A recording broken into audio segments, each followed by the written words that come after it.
तुपाचे individual गुण सांगितलेले आहे इथं की घृतम पित्त निधानम शुक्रओजसाहितम निर्वापनम मृदुकरम स्वरवर्ण प्रसाद मारुतोग्नम नच म्हणजे वात विकारनाशके श्लेष्मवर्धनम कफाचं वर्धन करतं, बलवर्धनम बलवर्धन करतं, त्वचमुष्णम स्थिरकरम तैलम योनी विशोधनम योनी मार्गाचे शोधन करतं. वसाचे गुण वसा म्हणजे काय फॅट, विद्धपग्नाहात भ्रष्ट योनी कर्णशिरोरुची पौरुषोपचय स्नेह व्यायामे चष्यते वसा. यामध्ये सांगितले योनी कर्ण डोक्यातील वेदना वगैरे कमी करतं, अस्थिभंग वगैरे कमी करतं. मज्जेचे गुण कोणते सांगितलेले बल शुक्र श्लेष्म मेदो मज्ज विवर्धनम मज्जा विशेषतो स्नानाम च बलकृत स्नेहनेहितम. आता बलवीर्य वगैरे वाढवतं, मज्जावृद्धी करतं, मेदाची परत हाडांमध्ये बल उत्पन्न करतं. आता इथं काय कोणत्या स्नेहासाठी कोणता काळ इतर आहे. शरद ऋतूमध्ये घृतपान करायचे, माधवमध्ये म्हणजेच वैशाखमध्ये वसा मज्जापान करायचे आणि शिशिर ऋतूमध्ये तैलपान करायचे.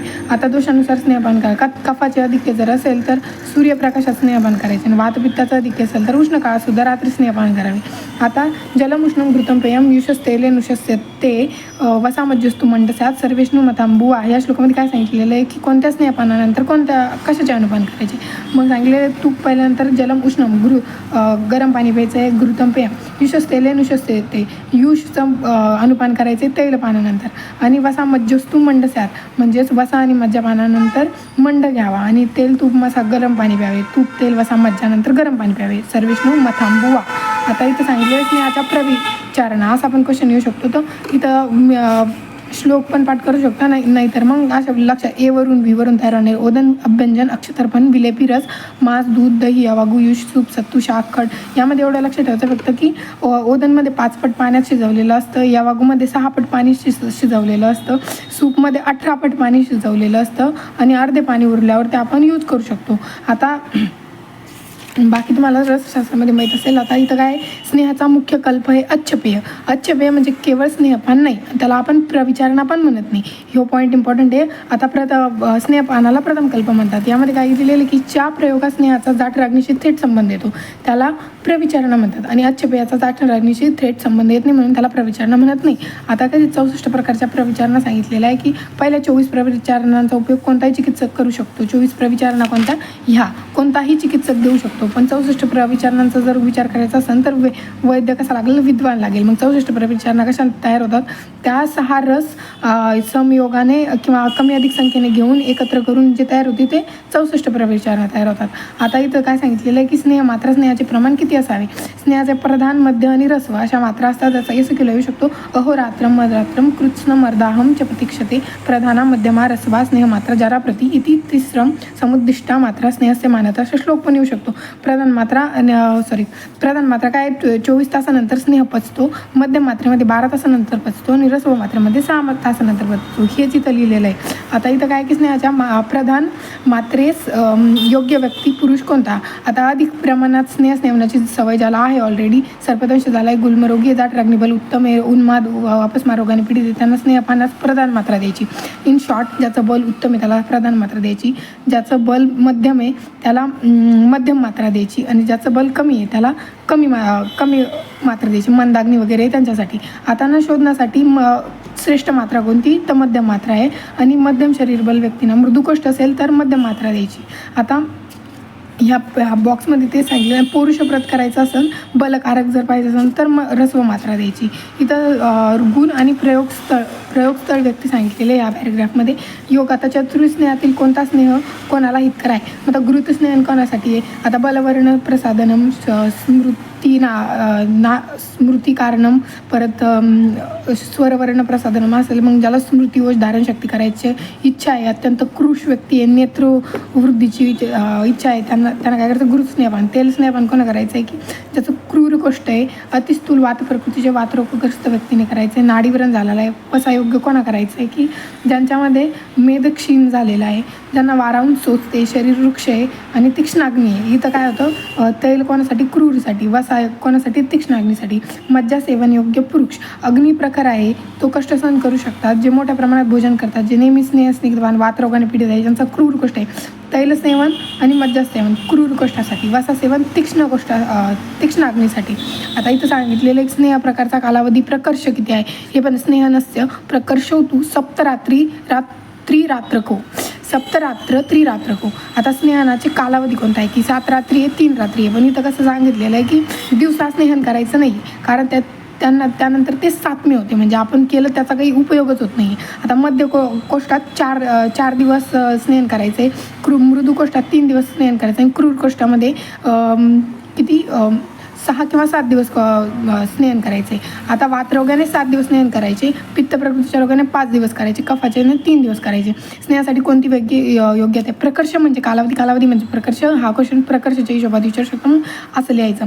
स्नेहासाठी योग्य व्यक्ती कोणती आहे? आता ना ज्याचे शरीर वृक्ष आहे, व्यातवादी निपाळे दे नित्य शरीर वातम मित श्लोक पण दिलेला आहे की वातम स्नेहने मित्रवत, म्हणून वातरोगाने पीडित जे व्यक्ती त्यांच्यासाठी स्नेहन करायचं. आता स्नेहन करण्यास अयोग्य पुरुष कोणता? आता ज्यांना मर्मस्थानात व्याधी झालेला आहे, अभिसंधी आहे, दोषांची अतिवृद्धी झालेली आहे, गुदमार्गातून पाणी जाते, नेहमी अग्निमांद्य, गर्भिणी, तालू वमन होते, ज्यांना उदररोग आहे, आमदोष आहे, कृत्रिम विषजन्य विकार आहे. आता कृत्रिम विषजन्य विकारावाल्यांना नाही द्यायचं स्नेहन. जे दुर्बळ आहे, नसचिकित्सा दिली जाते, बस्तीकर्म केले जाते, मद्यपानामुळे अनवस्थित मन शरीराचे आहे. आता अस्निग्ध, सम्यक आणि अतिस्निग्ध स्नेहनाची लक्षणे म्हणजे कसा योग झाला आहे? अस्निग्ध जरा पुरुषम ग्रथितम वृक्षम वायू प्रगुण मृदू पक्तवा खरत्वम वृक्षम गात्रस्य स्निग्ध लक्षणं. आता वायूच्या अस्निग्ध व्यक्तीची लक्षणे कोणती? म्हणजे जिला आपण स्नेहन देऊ शकत नाही, जिचे बल जास्त आहे, वायूची उलट गती होते, अग्निमांद्य आहे, शरीर खरखरीत वृक्ष आहे, हे झाले अस्निग्ध व्यक्तीची लक्षणे. सम्यक स्निग्धाची लक्षणे कोणती? म्हणजे आपण स्निग्ध दिल्यानंतर जे लक्षण दिसन त्यामुळे आपण समजायचं की ते स्नेहन चांगलं झाले बा. वातानुलोमम दीप्तोग्निर्वर्च स्निग्धम सहतम मार्दवम स्निग्धताच्या अंगे स्निग्धानाम उपजायते. वायूचे अनुलोमन होते, अग्निप्रदीप्त होतो, मलस्निग्ध होते, पातळपणा अंगस्निग्ध मृद होते. आता अतिस्निग्ध व्यक्तीची लक्षणे कोणती आहे? म्हणजे पांडुता गौरवम जाड्यम पुरुषस्य वेपक्वता तंद्रारुची क्लेश साध अतिस्निग्ध लक्षणं. आता पांडुता ज्याला होऊ शकते, पिवळं पडेल शरीर, जर जास्त प्रमाणात स्नेहन झालं तर जडपणा येईन, वृद्धी होईन, वजन वाढेल, मग तंद्रा अरुची उत्क्लेश होईल. स्नेहापूर्वी काय करावे? आता पहिल्या दिवशी आदल्या दिवशी काय करायचं? अभिसंधी नसणारा, अतिस्निग्ध नसणारा आणि पचणारा असा आहार घ्यायचा, मात्रापूर्वक आहार घ्यायचा. स्नेहपानाचा समय कोणता आहे? जेवणाच्या वेळी भूक लागली असताना स्नेहपान करावे. आता स्नेहपान केल्यानंतर आणि पान पचन झाल्यानंतर काय केले पाहिजे? म्हणजे गरम पाणी प्यायचं नाही, दिवसा झोपायचं नाही, वेग आडवायचे नाही, शरीर शीतल वस्तू सेवन करायचं, उन्हात हिंडायचं नाही.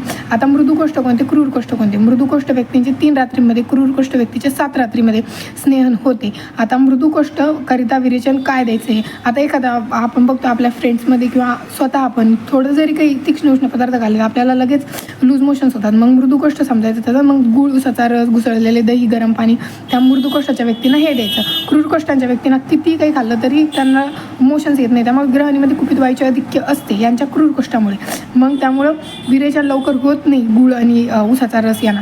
मग मृदू कोष्ठाचे लक्षण कोणते? की पित्त प्राबल्य असते, कफ अल्प असते, वायू मंद असतो, सुखाने सहज विरेचन होते आणि अविधी स्नेह सेवनाचे कोणते उपद्रव येतात? आता जर प्रमाणे आपण स्नेहपान नाही केलं तर काय उपद्रव होऊ शकतात? स्नेहाने भडकलेला अग्नी ज्वाला प्राणहरण करू शकतो. स्नेहपानाने प्रतिभग्नी ज्वाला अगदी गुरु अन्न सुद्धा शांततेने पचवू शकतो आणि स्नेहाचे शीघ्र पचन भस्म होते. स्नेहाच्या परिणामाने अग्नी अधिक प्रखर होतो, ओजाला पण त्याचा त्रास होऊ शकतो. आता स्नेहा, जीर्ण आणि तृष्णा यांची चिकित्सा. जर स्नेह पचलंच नाही तर त्यामुळे काय होईल? जास्त तहान वगैरे लागेल, तेव्हा त्याला पाणी द्यायचं नाही, रोगाचं वमन करायचं, नंतर स्नेह वामित करायचा, मग गार पाणी पाजायचं, पुन्हा वृक्ष भोजन देऊन पुन्हा स्नेह वमन करायचं. जर स्नेहाजीर्ण झालं तर तृष्णा हे लक्षण दिसतं आणि हा यमसिकुला पण येऊ शकतो. सामपित्तामध्ये अच्च पित्ताचा निषेध. आता आमसहित पित्त असताना विशेषतः केवळ नुसते तूप काम करता कामा नये, सर्व शरीराला रंगविते आणि संज्ञानाश करून मृत्यूजनक ठरते. आता स्नेह व्यापद लक्षणे. हा श्लोक म्हणजे तंत्रा सत्क्लेश अनाह जुवर स्तंभो विसज्ञता कुष्टानी कंडू पांडुत्वम शोफर्षस्य ची स्त्रुषा जठरं ग्रहणी दोषास ऐमित्यम वाक्यनिग्रह. हे स्नेहाचे उपद्रव, स्नेहाच्या व्यापत्तींची उपद्रवांची कोणती चिकित्सा आहे? आता इथं झालेली की वमन करायचं, स्नेह स्वेदन करायचं, वाट बघा लावायची, विरेचन करायचं. आता म्हणजे उपद्रव झाल्यानंतर कोणती चिकित्सा करायची? त्रिफळा सेवन द्यायची. उपद्रवकारक स्नेहपान, अकाळी स्नेहपान केलं, कमी जास्त मात्रेमध्ये, विधीपूर्वक नाही केलं, नियमांचे पालन न करता. आता संशोधनासाठी स्नेहपानाचे कोणते नियम सांगितलेले आहेत. स्नेहपानानंतर 30 दिवसांनी विरेचन करावे, मधल्या दिवसात स्नेहयुक्त आणि 1 दिवसानंतर वमन करावे. 1 दिवसानंतर वमन करावे हे फक्त सांगितले संशोधनासाठी स्नेहाचे नियम कोणते. आता संशमनासाठी स्नेहाचे नियम, स्नेहसेवनानंतर विरेचन केलेल्या व्यक्तीप्रमाणेच नियमाचरण करावे. आता विरेचन योग्य पुरुष कोणता, ज्याचा मृदू कष्ट आहे तो विरेचन योग्य आहे. आता काय तर वृक्ष व्यक्तीचे स्नेहन कसे करायचे, वातप्रधान व्यक्तीचे स्नेहन कसे करायचे, स्नेहविधी सांगितलेले. वृक्ष व्यक्तीचे स्नेह सुंठ, स्नेह पाजल्यानंतर तळलेले मांस स्नेहन द्यावे आणि वातप्रधान व्यक्तीचं कसं केलं, तेल मज्जा सेवन दुधात काकवी घालून पाण्याने स्नेहन करावे.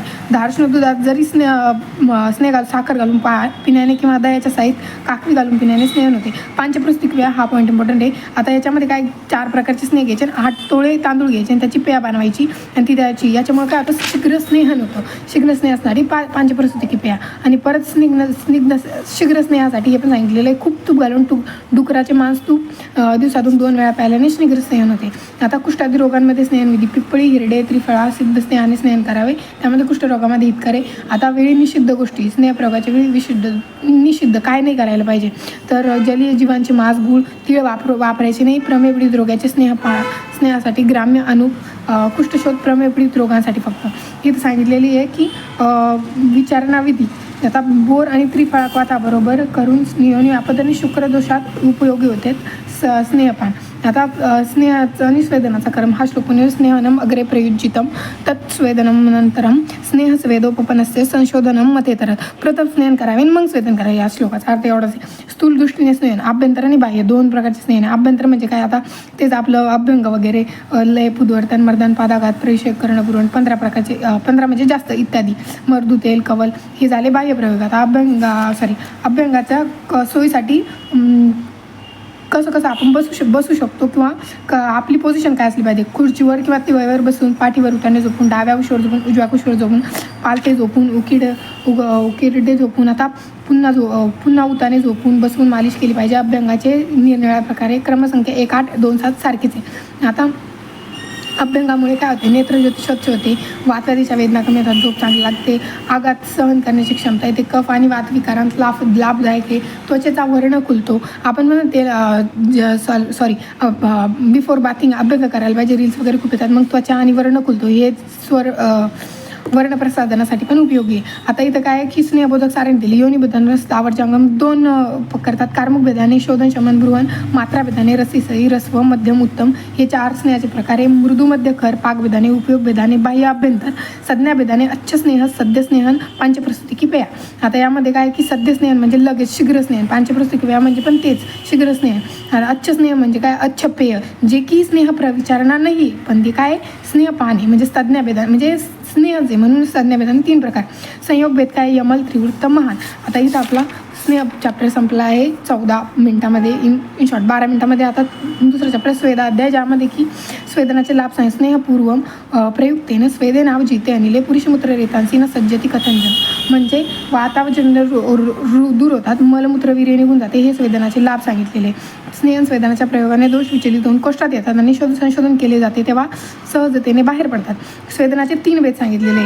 व्याधो शीते शरीरे च महान स्वेदो महाबले, दुर्बले दुर्बल स्वेदो मध्यमे मध्यमो हित, म्हणजे महाबल, दुर्बल आणि मध्यम हे स्वेदनाचे 3 भेद सांगितलेले. आता रोगी दुबळा असेल तर त्याला दुर्बल स्वेदन द्यायचं, मध्यम असेल त्याचं बल तर त्याला मध्य स्वेद द्यायचं, आणि महाबली असेल तर त्याला कोणतं स्वेदन द्यायचं, महान स्वेदन द्यायचं. आता दोषानुसार स्वेदनाचे प्रकार. आता हे कशाचे झाले, स्वेदनाचे 3 भेद झाले हे शरीर बलानुसार. आता दोषानुसार पर्यंत वात, कफ आणि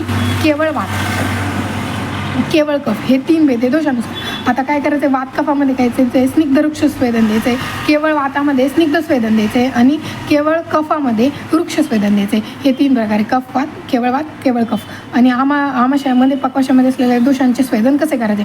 आमाशय गते वाते कफे पक्वाशय श्रुते वृक्षपूर्वहितम स्वेद स्नेहपूर्वस्तथैव. आता प्रथम स्निग्ध द्रव्यांनी स्वेदन करून नंतर वृक्ष द्रव्यांनी स्वेदन करावे. जर पक्वाशयात कफ कुपित झाला असेल तर पहिले काय करायचं, स्निग्ध द्रव्यांनी द्यायचे आणि नंतर वृक्ष द्रव्यांनी द्यायचे. कारण पक्वाशय कशाचं स्थान आहे, वाताचं स्थान आहे, त्यामुळे पहिले स्निग्ध द्रव्यांनी करायचे. जरी कफ प्रकोपित झाला असेल तर प्रथम स्थानिक दोषांची चिकित्सा करावी आणि नंतर आगंतु दोषांची चिकित्सा करावी. हा एक पॉईंट आहे, सगळीकडं खूप इम्पॉर्टंट आहे. आगंतु शमये दोषां स्थानिन प्रतिकृत्यच हे अष्टांग हृदयानुसार सांगितलेले तेच सेंटेन्स आहे. मृदू किंवा कोमल अंगाचे स्वेदन. आता दोन्ही अंडकोश, हृदय, डोळे यांचं स्वेदन करायचं नाही आहे आणि खूपच गरज असेल तर मृदू स्वेदन द्यायचं. नेत्रस्वेदन विधी कसा करायचा आहे की कमळाच्या पानाने किंवा कणकेच्या गोळ्याने डोळ्यावर आवरण घालून स्वेदन करावे.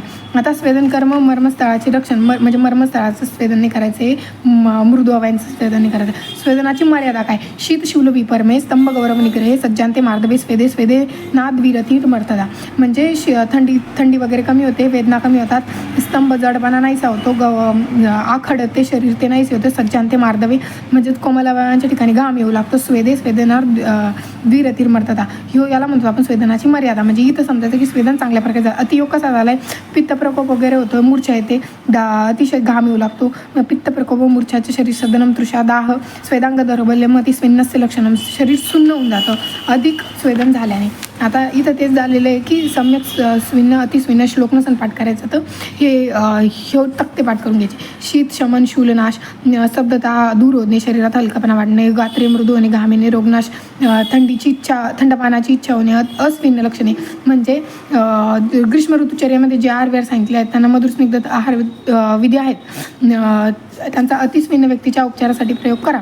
आता शीतलता वाटते, शूल तसाच राहतो, म्हणजे थंडी पण वाजते, त्रास पण होतो, त्वचा आखडलेली असते तशीच ते, घाम पण येत नाही, काहीच होत नाही. म्हणजे इथं समजा स्वेदन झालंच नाही, जास्त जर स्वेदन झालं तर पित्ताचा प्रकोप होतो, घाम जर येऊ राहिला सम्यक स्वेदामध्ये तर इच्छामध्ये जास्त घाम येईल ऑब्व्हियसली, कारण हे इथं जास्त प्रमाणात स्वेदन होते, दाह होतो, अतिस्वेद होतो, गात्रात दुर्बलता येते, तहान लागणे इत्यादी. आता स्वेन उपचार कसा करायचा आहे की तिथं सांगितलेला आहे उपचार. ग्रीष्म ऋतूमध्ये जे आहार सांगितलेले मधुर स्निग्ध मीन्स शॉर्ट पित्त शामक आहार विहार करायचा, कारण इथं पित्त प्रकोप होत आहे अतिस्विन्नमध्ये. आता स्वेदनाचा अयोग्य व्यक्ती, गर्भिणी, पित्त विकारग्रस्त व्यक्ती, ऑलरेडी स्वेदन करण्याने तर घाम येतो म्हणजे पित्ताचं लक्षण आहे, मग पित्त विकारग्रस्त व्यक्तीला स्वेदन नाही द्यायचं. तहानलेले, भुकेलेले, गुदभ्रंश, वात, रक्त पीडित, शरीर अतिशय वृक्ष, मध्यजन्य विकारग्रस्त, मद्य पण पित्ताचे गुण असतात मद्यामध्ये, मग मद्याने विकारग्रस्त असेल तर त्याला पण स्वेदन द्यायचं नाही. आता स्वेदन योग्य व्यक्ती कोणती? जिला खोकला वगैरे, आता कफ प्रकोपित झालेला आहे, इन शॉर्ट स्वरभेद गलग्र तेच कफाला शांत करतं ना, त्यामुळं स्वेदन योग्य व्यक्ती कोणती की जिच्यामध्ये प्रतिशय पडसे, कफच व्याधी वगैरे झाले, पुष्ठग्रह, कटिग्रह, कोक्षी, मूत्रकृष, अंडकोशात वृद्धी, पादुरुजंगा अनुस्पंदित, जखडणे, शोध खल्ली. आता वात, कफच, वात आणि पित्त हे कशाचे प्रकारे स्वेदनाचे. तर मग स्वेदन योग्य व्यक्ती कोणती की ज्यांना वात कफग्रस्त व्याधी आहे किंवा वातच व्याधी आहे पादुरुजंग आणि किंवा कफच व्याधी आहे प्रतिशय. आता पिंड स्वेदाची द्रव्ये कोणती आहे? तिळगुळीत कुळीत आम्लद्रव्ये, तूप, स्नेह हे घालून काय करायचं पिंड स्वेद बनवायचं. यालाच कसं वात रोगाच्या शमनासाठी उपयोग करतो, पोटली वगैरे बनवून त्याला स्वेदन करायचं. वृक्षपिंड स्वेद कोणता आहे की गाय, गाडा, उंट, घोडा सगळ्यांची लीद घ्यायची आणि त्याला शेणाची पूड करून लोखंडाचा चुरा करून पिंडाकार पोटली करून कफरोग्यांना वृक्षपिंड स्वेद द्यावा. वृक्षपिंड स्वेद कोणासाठी? कफरोग्यांसाठी. स्निग्ध कोणासाठी? वात रोगांसाठी. प्रस्तर स्वेदाची द्रव्ये जीच पिंड स्वेदाची आहे तीच, म्हणून तिळगुळीत कुळीत आम्लद्रव्ये, तूप, तेल, स्नेह, मांस, रहित, भात, खिचडी हे लक्षात ठेवायचं कारण ही प्रस्तर स्वेदाची द्रव्ये. आता स्वेदन योग्य स्थळ कोणतं आहे की दूररहित निखाऱ्यांनी जिथं दुपण वगैरे नसेल पण गरम केलेलं तळघर आहे, तर जेतांकामध्ये गरम गर्भगृहामध्ये संपूर्ण शरीराला बसल्याने हे होतं स्वेदन होतं. नाडी स्वेदाची द्रव्य कोणते? बोकड्याचे डोके, पित्त, रक्त, तेलबिया, तीळ उकळून काढा करावा. बाष्पस्वेदाचा प्रकार आहे नाडीस्वेद. नाडीस्वेदाची द्रव्य कोणती आहे? गुळवेल, एरंड, शेवगा, अडुळसा, वेळूची पाने म्हणजे ना वासा वगैरे यांची पाने, अर्क पाने, पाषाणभेद, इन शॉर्ट पाने घ्यायची सगळे, तुळस, अर्क आणि त्यांना उकळून त्यांचा क्वाथ करायचा आहे. आता समजायचं की वातशामक द्रव्य कोणती आहे आणि त्यांची पानं घ्यायची, द्रव्यामधले द्रव्य आठवायचे आणि तेच लिहून टाकायचे. नाडीस्वेद द्रव्य कोणते? भूतिक, लघु बृहतपंचमुळे, मद्य, दह्याचे पाणी, गोमूत्र, कांजीमध्ये तूप, तेल मिसळून नाडीस्वेद करावा. अवगाह स्वेद कोणता आहे की ग्राम्य आणि अनुपादींचे मास घेऊन अवगाह स्वेद करायचा आणि त्याच्यामध्ये बसायचे त्यामध्ये. आता इथं उपनास्वेदाची द्रव्ये, बंधन विधी म्हणजे इन शॉर्ट आपल्याला एखादी जखम वगैरे झाली, आपण एखादा गरम पानं वगैरे करतो आणि त्याला एखाद्या पोटलीमध्ये बांधून आपल्या बॉडीवर टेकवतो, त्याला उपस्नाह स्वेद.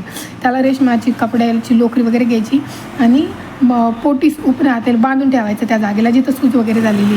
आता 13 प्रकारचे संकर प्रस्तर नाडी, परिशेक गाहनम, चेतांकश्मगनम, कर्षकुटी, कुभू, कुंभिकैवच, कुप, होला, कित्ते ते स्वेदयंती त्रयोदश. हे झाले स्वेदाचे 13 सातमी स्वेद.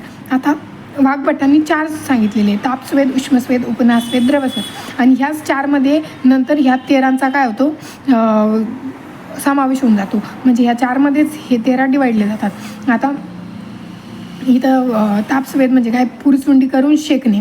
उष्मस्वेद म्हणजे काय की वाफेने शेकणे. आणि उपनास्वेद म्हणजे काय, पोटली बांधून शेकणे. आणि द्रवस्वेद म्हणजे काय की त्या जलामध्ये बसणे वगैरे, एखाद्या द्रवात बसून शेकणे. आता तापस्वेद संकर प्रस्तरे, उष्मस्वेद नाडी जंताकंश बघन 9 आहे आणि कुंभी कुपी द्रवस्वेद कोणते परिचय अवगाहन हे 2 आहे. उपस्नाहस्वेद अनग्नी, निरग्नी, साग्नी असे 2 प्रकारचे असतात. अशा तऱ्हेने 3 स्वेद प्रकारांत चरकोक्त 13 स्वेद अंतर्भूत आहेत. म्हणजे जे 3 स्वेद प्रकार आहे त्यामध्ये चरकोक्त 13 स्वेद काय झालेले, अंतर्भूत झालेले. आता इथं काय की संकर स्वेद विधी. आता संकर स्वेद कसा करायचा आहे, पिंड स्वेदापर्यंतच सारखाच करायचं आहे आणि ज्याच्यामध्ये पिंड जसं तयार केलं जातं तसं त्याचं पण तयार करायचं आहे. प्रस्तर स्वेद काय, शुकधान्य, शमीधान्य, पालक उकळून कडत असताना वेशवार खीर खिचडी, एरंडाची पाने, लाल एरंडाची, मंदाराची पाने पसरावावी, त्याला म्हणतात प्रस्तर स्वेद. त्या अशा पलंगावरती पाणी वगैरे पसरून त्याच्यावर झोपायचं. आता नाडी स्वेद काय की पशुपक्ष्यांचे मांस उष्ण प्रकृतीचे द्रव्याचे घ्यायचे, त्याला एखाद्या ह्याच्यामध्ये उकळवायचं आणि त्याला नळी जोडायची जी की एक व्यामार देवडी असावी आणि 2-3 ठिकाणी काय असायला पाहिजे, ती वाकडी तिकडे असायला पाहिजे. व्याम अष्टमांश, व्याम चतुर्थांश, 2-3 ठिकाणी वक्रता. नाडीमधून येणारी जी वाफ आहे तिला त्या जागेवर शोधायचं जर शोथ वगैरे झालेला आहे. परिषेक स्वेद म्हणजे काय, वातिक वातर द्रव्य घ्यायचे, त्याला टाकायचं जलामध्ये आणि त्याला काय करायचं, क्वात करून त्याच्यात बसायचं किंवा कपड्याने आपल्याला झाकून घ्यायचं आणि तिथं बसायचं. परिषेक स्वेदन होतं. अवगाहविधी काय की वातनाशक द्रव्यांचा क्वात, दूध, तेल, मांस, गरम पाणी भरलेला जलपात्र घ्यायचं आणि त्याच्यात बसायचं. आता जेतांग स्वेद काय की पूर्वेला उत्तरेला जमिनीत काळी माती सोनेरी पिवळी असावी, तिथे मोठी विहीर असावी आणि तिथं काय पूर्वेकडे उत्तरेकडे बाजूला तोंड करून कुडाचे घर असावे आणि त्याच्यामध्ये 16 हात लांब आणि उंच रुंद अशी काय असायला पाहिजे, शय्या असायला पाहिजे. त्यावर मातीने उत्तम लिंपलेला असलेल्या भिंती असायला पाहिजे. 1 हात उंचीचा आणि 1 हात रुंदीचा ओटा करायचा आणि त्यामध्ये काय करायचं आहे की इथं आपल्याला घराची लांबी रुंदी उंची लक्षात ठेवायची आहे आणि जे पलंग आहे आपला बेड आहे पिडका, त्याची लांबी रुंदी उंची लक्षात ठेवायची आणि त्याच्यावर पुरुषाला झोपायचं आहे. आणि त्या मध्यभागी काय करायचं आहे की एखादं टोपलं वगैरे किंवा भांडं घ्यायचं, त्यामध्ये द्रव्य टाकायचं आहे, त्यामध्ये पेटवायचं आहे त्यांना आणि त्यामधून धूर बाहेर निघून गेला की तिथं फक्त गरम ती कुटी गरम होऊन गेली तर तितका वेळ तिथं थांबायचं आहे. मग स्वेदन झाल्यानंतर ओट्याला धरून बाहेर यायला सांगायचं आहे की गरम पाण्याला हात लावायचा नाही, गार पाणी लावायचं नाही आहे बाहेर आल्यानंतर, त्यामुळे दृष्टीवर परिणाम होऊ शकतो. आता इथं काय की जेव्हा उष्णता आणि कासाविषयी हळूहळू जाईल तेव्हा एका मुहूर्तानंतर म्हणजे 45 मिनिटानंतर सुकोष्ण जलाने स्नान करावे, मग भोजन करावे. हा झाला जेतांग. अश्मग्न विधी काय की माणूस झोपू शकेल एवढ्या लांबी रुंदीची शिळा वातनाशक द्रव्याने पेटलेला लाकडाने गरम करावी, मग सर्व निखारे बाजूला करून गरम पाण्याने पुसावी. मग शिळेवर रेशमी किंवा लोकराची गरम चादर अंथरावी, सुती चादर, मृगाची रेशमी चादर, घोंगडे पांघरावे. सुखपूर्वक सिद्ध होते. कर्षू स्वेदामध्ये काय, 4 पायीच्या खाली खड्डा खोदवायचा आणि धूर नाहीसं झाल्यानंतर निखारे ठेवायचे फक्त आणि तिथं त्या माणसाला बसवायचं. याला काय म्हणतो आपण, कर्षू स्वेद. कुटी स्वेद पण तसंच आहे, फक्त तिथं कुटीची भिंत जाड असावी, कुटीच्या मध्यभागी बाजले ठेवावे, त्यावर रजई काळ्या पांघरास ठेवावे, मालिश करून झोपवावे. दूर नसलेल्या निखारांच्या शेगड्या 4 बायच्या 4 बाजूने ठेवावे. भूस्वेद म्हणजे काय, जमिनीमध्ये लाकडे वगैरे जाळून पेटून जमिनीत तापवायची, चांगली गरम करायची. जमीन गरम झाल्यानंतर पाणी शिंपडून चादरात ठेवावी आणि त्या जमिनीवर झोपायचं, ते स्वेदन होते. कुंभी स्वेद, कुप्पस्वेद, होलाक स्वेद हे सगळे स्वेदाचे प्रकार आहे. आता स्वेदोपक द्रव्य कोणते, आता वातनाशक जे द्रव्य शेवगा, एरड, अर्क, पुनर्नवा, तिळ, कुळीत हे स्वेदोपक द्रव्य. पिंड स्वेदामध्ये काय येत आहे की तिळ, कुळीत अम्लवर्गातील द्रव्ये आणि तेच तूप, तेल, मांस, भात, खिचडी. आणि वृक्ष स्वेदामध्ये गायची शेंग, गाढवाची लीद हेच सगळे जे प्राणी आठवण 4 पायी त्यांना लिहून टाकायचे. वाळू. आता नाडी आणि अवगाह स्वेदामध्ये काय की ग्राम्य मांस, औदक मांस, अजशीर सगळे प्राण्यांचं हे लिहून यायचं. तुळस, अचर्क, गंध, तृण, लघु पंचमुळ, बृहत पंचमुळ. आता उपनास स्वेदामध्ये काय की गव्हाचे पीठ, जवाचे पीठ, अम्लद्रव्य, तेळ. आणि प्रस्तर स्वेदामध्ये शुकधान्य, शमीधान्य, क्षुद्र, वेशवार, खिचडी. वातार द्रव्य कोणते, शालपर्णी, कृष्णपर्णी, सातारकी कंटकी हे द्रव्यामधले सगळे द्रव्य लिहून टाकायचे. आणि स्वेदन द्रव्य उपकरण असा पण प्रश्न येऊ शकतो. मग कुटाकार, कुटी, व्यक्ती एवढी. आता आपण जेवढं पण बघितलं काय काय लागलं आपल्याला, गोंगडी वगैरे लागली, तांदूळ लागले, द्रव्य लागले, तुळस लागली, परत हंडा, परात, सरपण, पेटवायला काडीपेटी, सांडशी, चिमटा, भुसा हे सगळं. नौकरदार वर्ग. आता निराग्नी स्वेदाचे किती प्रकारे? 10 प्रकारे. मग ते व्यायाम, उष्मसदनम, गुरुपरावरणम, क्षुधा, बहुपानम, भयक्रोधा, भूपनाह, वात, अपा, स्वेदयंती, दशेतानी, नरमागनी, गुणार्धृते. आता हे तर व्यायाम, उबदार घरात बसणे, जाड पांघरून, भूक खूप मद्यपान, घाबरवणे, राग येणे, उपनाह आणि भांडणे, लढणे, उन्हात हिंडणे हे झाले निराग्नी स्वेदाचे प्रकार. स्वेदांची 3 द्वंद्वे. प्रथम द्वंद्व, द्वितीय द्वंद्व आणि तृतीय द्वंद्व. मग प्रथम द्वंद्व जे कसं आहे ते अग्नियुक्त, अग्निविरहित, एकांग, सर्वांग. एकांग स्वेद काय आहे की संकर स्वेद आणि नाडी स्वेद. आणि सर्वांग स्वेद कोणता आहे की प्रस्तर स्वेद, जेतांक स्वेद, बाकीचे उरलेले स्निग्ध स्वेद आणि वृक्ष स्वेद हे 2 आहेत तृतीय द्वंद्वामध्ये. अशा 3 जोड्या सांगितलेल्या. यामध्ये 6 जर स्वेदाचे प्रकार लिहायचे सांगितले तर हाच पॅरेग्राफ काढून यायचं तिथं. निराग्नी म्हणजे नॉन थर्मिक, ज्याच्यामध्ये अग्नीचा वापर केला. स्नाग्नी म्हणजे थर्मिक, ज्यामध्ये अग्नीचा वापर केला गेला आहे. स्वेदना आता इथं झाला आपला स्वेदन चॅप्टर पण संपला आहे. आता तिसरा उपकल्पनीय अध्याय. हा कल्पना चतुष्काचा चॅप्टर आहे. मागचे पण 2 कल्पना चतुष्काचेच होते. वमन विरेचनाच्या कल्पनांचा उल्लेख केला जात आहे म्हणून इथे याला म्हणतात की उपकल्पनीय अध्याय. यामध्ये काय वाचायचं आता डायरेक्ट असा क्वेश्चन येऊ शकतो की सूत्रामध्ये दोष औषधांच्या सूक्ष्म अवस्था सांगितल्या गेलेल्या आहे की आता इथं दोषांच्या सूक्ष्म अवस्था क्षय, वृद्धी, ऊर्ध्व, अस्थिसंधिगत, मर्मास्थिगत, संचय, प्रकोपशम ह्या दोषांच्या झाल्या. औषधांच्या सूक्ष्म अवस्था कशा? बाल्य, तरुण, शुष्क, आर्द्र, स्वरस, निरस. देशाच्या सूक्ष्म सगळे देशाचे प्रकार लिहायचे. अनुपदेश, साधारण, जांगल, भूमिदेश. काळाच्या कोणत्या? नित्य, गावस्थिक काल, अयन ऋतू, मास, पक्ष, रात्र, दिन, प्रहरादी. बलाच्या सूक्ष्म अवस्था कोणत्या आहे की कालकृत, युक्तकृत, महत, मध्य, अल्पदेश, वय यांच्यातील फरक आणि बल जास्त. शरीराच्या सूक्ष्म अवस्था कोणत्या की कृश, स्थूल, सम, सारवान, असार, मृदू. आहाराच्या भक्ष्यभोज्य, चष्य, लोहे, पेय. आता सात्म्याच्या देह सात्म्य, ऋतू सात्म्य, रोग सात्म्य, देश सात्म्य, दोष सात्म्य, देह सात्म्य, व्याधी सात्म्य, ओक सात्म्य, जाती सात्म्य, काल सात्म्य, बल सात्म्य इत्यादी सगळ्या सात्म्याच्या सूक्ष्म अवस्था. सत्वाच्या काय की सात्विक, राजसिक, तामक, हर्ष, ईर्ष्या, मोह, क्रोध, लोभ. प्रकृतीच्या सूक्ष्म अवस्था वातज, पित्तज, कफज, राजस, तामसिक, सात्विक. वयाच्या सूक्ष्म अवस्था शैशव, बाल्य, कौमार्य, तारुण्य, प्रौढ. आता ना इथं आतुर्यालय आणि त्यांचे साहित्य. आता इथं एवढं लक्षात ठेवायचं आहे की स्वयंपाकघराला आपण महानस म्हणतो आणि वरचं स्थान म्हणजे टॉयलेट आणि महानस म्हणजे किचन. हे 2 पॉईंट लक्षात ठेवायचे. आतुरालय आणि त्याचे कारणाचं श्लोकामध्ये आलं तर आपल्याला कळणार नाही पण कळू शकतं आपल्याला जर हे 2 वर्ड लक्षात ठेवले. तर बाकीचं क्वेश्चन काय? आता आतुरालय आणि त्यांचे साहित्य कोणते की आतुरालयामध्ये काय काय साहित्य असायला पाहिजे, इन शॉर्ट हॉस्पिटलमध्ये काय काय असायला पाहिजे ते लिहून यायचं आहे. आणि आतुरालयाचे कर्मचारी कसे असायला पाहिजे. आता नर्सेसच्या क्वालिटी लिहायच्या का चांगल्या हॉस्पिटलमध्ये चांगली नर्स घ्यायची, प्रायव्हेट हॉस्पिटलमध्ये शील, शौचाचार, अनुराग, दाक्ष, प्रदक्षिण आणि त्यालाच इंग्लिशमध्ये लिहून टाकायचं किंवा मराठीमध्ये लिहून टाकायचं. परिषाद्य म्हणजे सहचार्यांची क्वालिटीज ऑफ असोसिएट्स. डॉक्टरचे जे असिस्टंट डॉक्टर असतात त्यांच्या क्वालिटीज लिहून टाकायच्या. गीत कुशल, वादित्र कुशल, उलापकुशल, श्लोककुशल. सॉरी हे नर्सेस आहे आणि हे असिस्टंट्स आहे. आता पशुपक्षी कोणते असायला पाहिजे हॉस्पिटलमध्ये किंवा आपल्याला कोणते पशुपक्षी युजफुल असतील स्नेहस्वेदन कर्म केल्यानंतर, शोधन कर्म केल्यानंतर. जसं की युष वगैरे संसर्गजन्य कर्म करण्यासाठी लावा पक्षाचे मांस वगैरे देतो तसे लावा, हरिण, कपिजल हे प्राणी लक्षात ठेवायचे. परत पात्र उपकरणे कोणते लागतात हॉस्पिटलमध्ये. आता सगळे आपल्याला द्रव्य वगैरे बनवायचे एखाद्या आयुर्वेदिक हॉस्पिटलमध्ये जे द्रव्य असते ना ते लिहून टाकायचे आहे. शराव द्रवी नाहीच काही आठवलं तर रसशास्त्रामधले जे आपण शोधन मारण प्रक्रियेसाठी यूज करतो ते पदार्थ उपकरणं लिहून यायचे. शयन आसन कसे असायला पाहिजे. आता औषधद्रव्य कोणते असेल. गुरु, तेल व समाज, अक्षद्र, पाणी, लवण, इंधन, मधु, सिधू, सुरा, सौविरक्त शोधक, मैरे, मैदक, दतिमंडे हे सगळं लिहून यायचं आहे. आणि आता वमन कर्म काय हे क्वेश्चन सहसा येणार नाही आहे पण आलेच तर असं लिहून यायचं. वमन कर्म काय. वमन कर्माचे प्रकार किती सांगितलेले की स्नेहस्वेदनाच्या मध्येच झालेल्या द्रवाचे शमन झाल्यानंतर त्या पुरुषाला स्नेहस्वेदन करावे. म्हणजे स्नेहस्वेदाचा उपद्रव झाला असेल तर पुन्हा त्याला स्नेहस्वेदन करावे आणि मग वमन कर्म करावे. मग वमन कर्म का करायचे. त्याला चांगली झोप लागलेली असेल, अन्न चांगलं पचलेलं असेल, परत डोक्यावरून स्नान झालेलं असेल, मुहूर्तावर स्वस्ती वाचन करून आशीर्वाद चिंतांनी हेच वमन कर्माचे प्रकार आहे. म्हणजे स्नेहस्वेदन चांगलं झालं असेल तर नंतर आपण वमन करू शकतो. पण उपद्रव झाले असेल तर पुन्हा एकदा त्याला स्नेहसंवेदन करायचं आणि मग वमन कर्म करायला लावायचं. आता मदन फळाचे कशाय मात्रा किती असली पाहिजे ती पुरुषाच्या बलानुसार वेगवेगळी असते, कोष्टानुसार वेगवेगळी असते.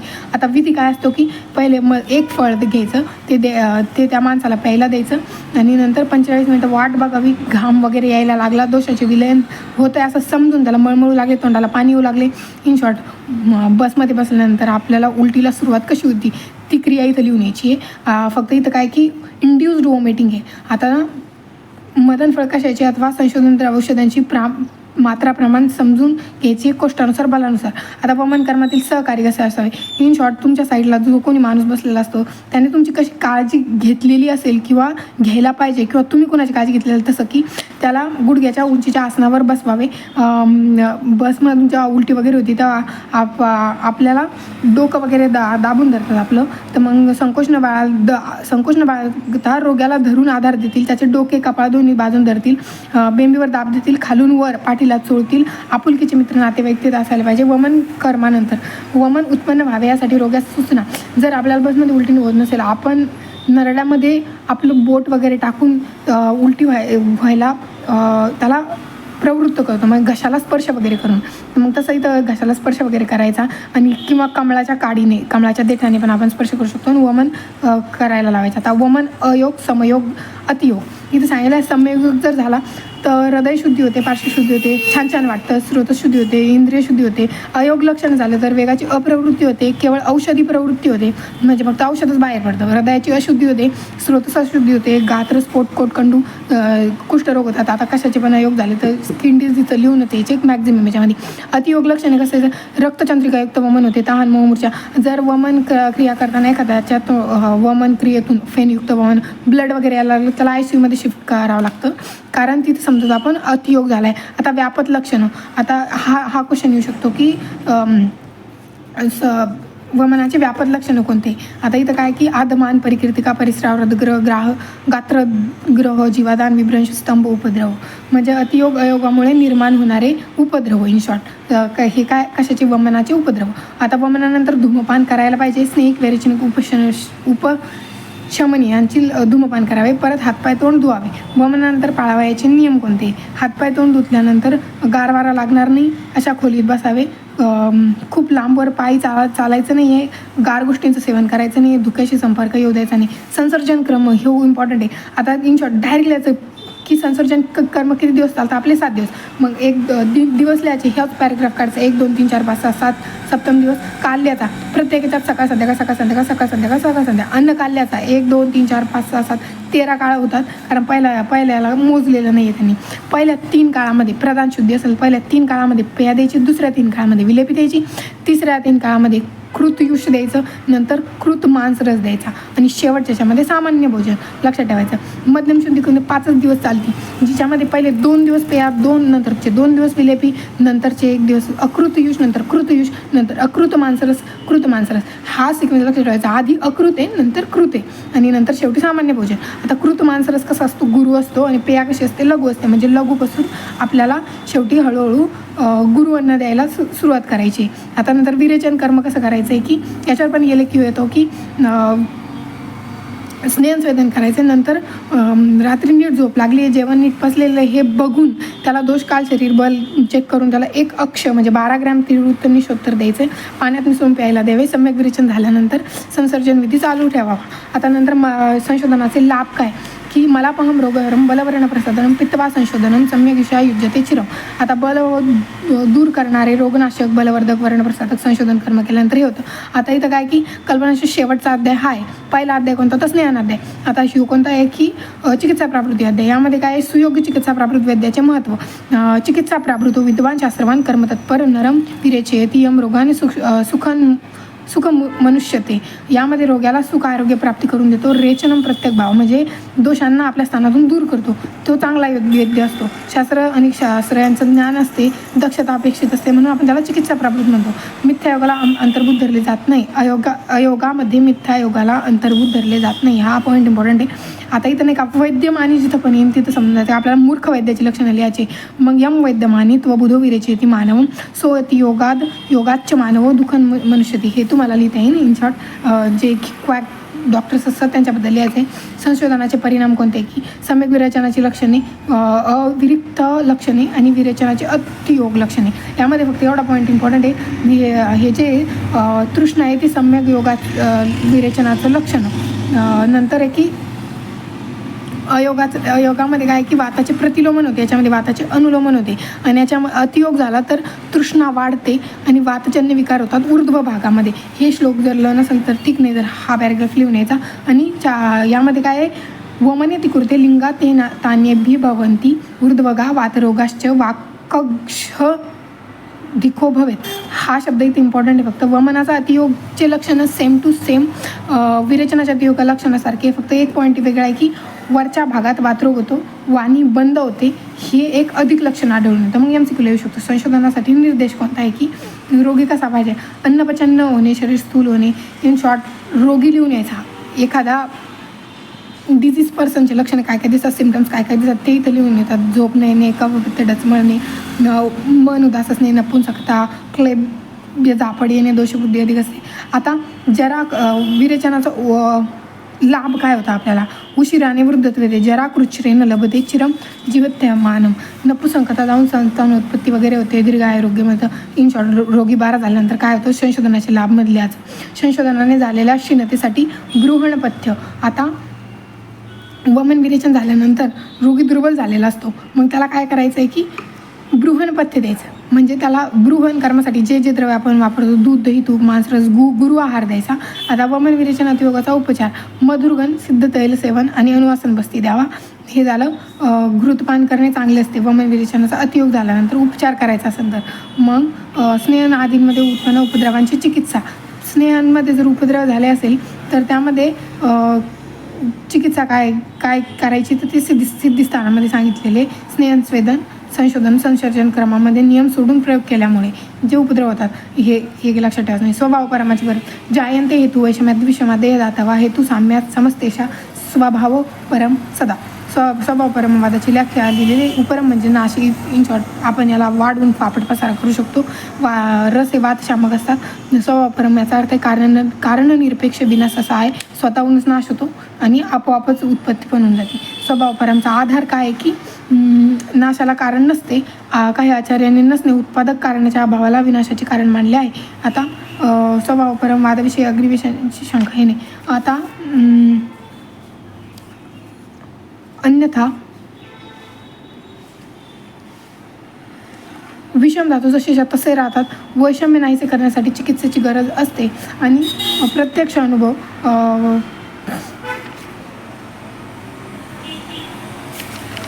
हे काही लक्षात ठेवायची गरज नाही. चिकित्सा परिभाषा आणि वैद्याचे कर्तव्य. याभिक्रियाभिर जायन्ते शरीरे धातव समास सा चिकित्सा विकाराणाम कर्म तद्विषजा स्मृतम. शरीर धातू सम होतात. क्रियाविकाराची चिकित्सा आहे धातूंना सम करणे. साम्यावस्थेत ही वैद्याचे कर्तव्य असते. हा श्लोक पण येऊ शकतो एक. आता याच्यामध्ये काय की धातू साम्यत्व स्थापन करणे हे कशाचं कर्तव्य आहे, वैद्याचं कर्तव्य. रोग चतुष्कमधला चॅप्टर आहे हा. केंद्र शीर्षी अध्याय. यामध्ये काय शिरोरोगाचे 5 रोग सांगितलेले आणि वातच पित्तच कफ संधिपातिक आणि कृमी. चरकाने 5 सांगितलेले आणि 11 सुश्रुताने सांगितले शिरोरोगाची. एवढं लक्षात ठेवायचं.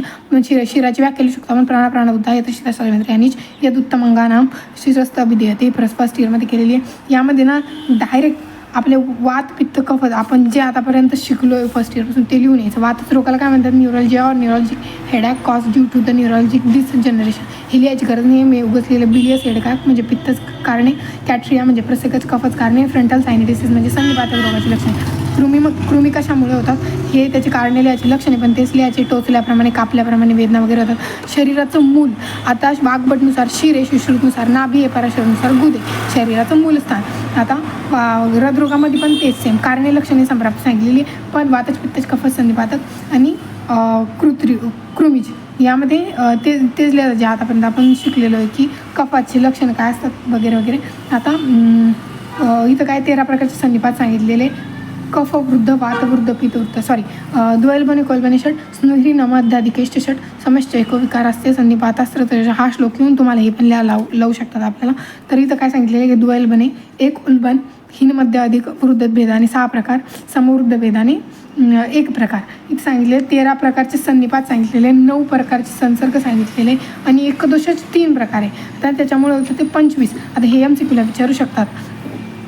आता पित्त कफ वृद्ध असेल तर त्याला आवरण अवस्था म्हणतात आणि वात वृद्ध असेल तर त्याला आशय अपकर्ष म्हणतात. आता इथे सांगितलेलं आहे की दोष अधिक क्षीण वगैरे होतात, म्हणजे वृद्ध झाल्यानंतर 25 प्रकार पडतात, क्षीण झाल्यानंतर पुन्हा 25 प्रकार पडतात आणि नंतर युगपत वृद्धिक्षयाने 12 प्रकार पडतात. अशा प्रकारे आपले 62 भेद होतात. कशाचे? दोषमान विकल्प 62 भेद. आणि इथं सांगितलेलं आहे की दोषांच्या स्थानापकर्षाने स्तमक्षीण वृद्ध होणारे दिसणारी कारणे. हा असा पण SQL विचारू शकतात. तर मग इथं ना एकदा लिहायचं आहे की कफसम पित्तक्षीण आणि वायू वृद्ध. इथं मग कफक्षीण वायुसम एका दोषाला एकदा क्षीण करायचं, एकदा सम करायचं आणि एकदा वाढवायचं आहे. तर जो सम असेल जो क्षीण असेल तो प्रबल आणि वायू प्रबल असतो, म्हणजे वायू कफाला आपल्या स्थानातून खेचून काढतो. म्हणजे जो वाढलेला असेल तो समदोषाला खेचून काढतो आणि दुसऱ्या ठिकाणी वेदना उत्पन्न करतो. हेच सगळीकडं. फक्त जो वाढलेला आहे तो ओढतो कोणाला? जो समस्थितीत आहे त्याला. आता पित्तक्षीण वायुसम कफवृद्ध. आता वायुक्षीण पित्तसम हे सगळं इथलचे जे बॉक्सेसमध्ये दिलेले तेच हे करायचं आहे. फक्त एवढं लक्षात ठेवायची, जो वाढलेला आहे तो समदोषाला बाहेर ओढून काढतो.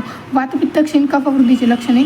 आता कफक्षीण वायुवृद्ध असण्याची लक्षणे हे सगळे सांगितलेले मागच्या बॉक्सेसमधून आपण लिहू शकतो. 18 प्रकारचे क्षयवर्णन सांगलेले. वातपित्त कफ 3 दोष आहे, 7 धातू आहे आणि 7 मल याच्या आणि 1 ओज. अशा प्रकारे 18 क्षय झालेली. इन शॉर्ट इथं सगळे रसक्षय, रक्तक्षय, मांसक्षय, मेदक्षय यांचे हे लिहून यायचं, लक्षणं लिहून यायचं क्षयाची, जे की आपण निदानमध्ये वाचलेले. आता इथं ओजाची लक्षणे काय? क्षयाची क्षयाची बिभीती दुर्बल विष्णू ध्यायती व्यतिंद्रिय तुच्छाय दुर्मना वृक्ष क्षामश्चैव ओजसा. हे आपण श्लोक पाठ केलेला आहे. 3 प्रकारचे सुश्रुत संहितेने 3 प्रकारचे ओजक्षय सांगितलेले. विस्त्रंस व्यापक क्षय. आता ओजाचे 2 प्रकार आहे, पर ओज आणि अपरयोज. ओजाची लक्षणे काय आहे की रदितिष्ठती यच्छुद्धम रक्तमिषत्स पीतकम ओज शरीरे संख्यातम तन्नाशांना विनश्यती. श्वेतवर्णाचे असते, रक्तपित्तवर्णाची छटा असते. ओजशिवाय जिवंत राहणे अशक्य. आता ओजाची उत्पत्ती कशी आहे? प्रथम जायते ओज शरीरे स्मिच्छ रिरिनाम. गर्भावस्थेतच ओजाची निर्मिती होते. आता हे का तुपात सारखा वर्ण असतो, मधासारखा रस असतो आणि गंध धान्याच्या लाह्याप्रमाणे असतो. हे एवढं लक्षात ठेवायचं. आता मधुमेहाच्या सप्तपीडिका आहे सांगितलेलं आहे. मांसल प्रदेशात मर्मामध्ये संधीमध्ये 7 प्रकारच्या कष्टदायक पीडिका होतात. कुठं होतात? मांस, मर्म आणि संधीच्या ठिकाणी होतात. इथे सांगितले शराविका, कच्चीपिका, जालिनी, शरशबी.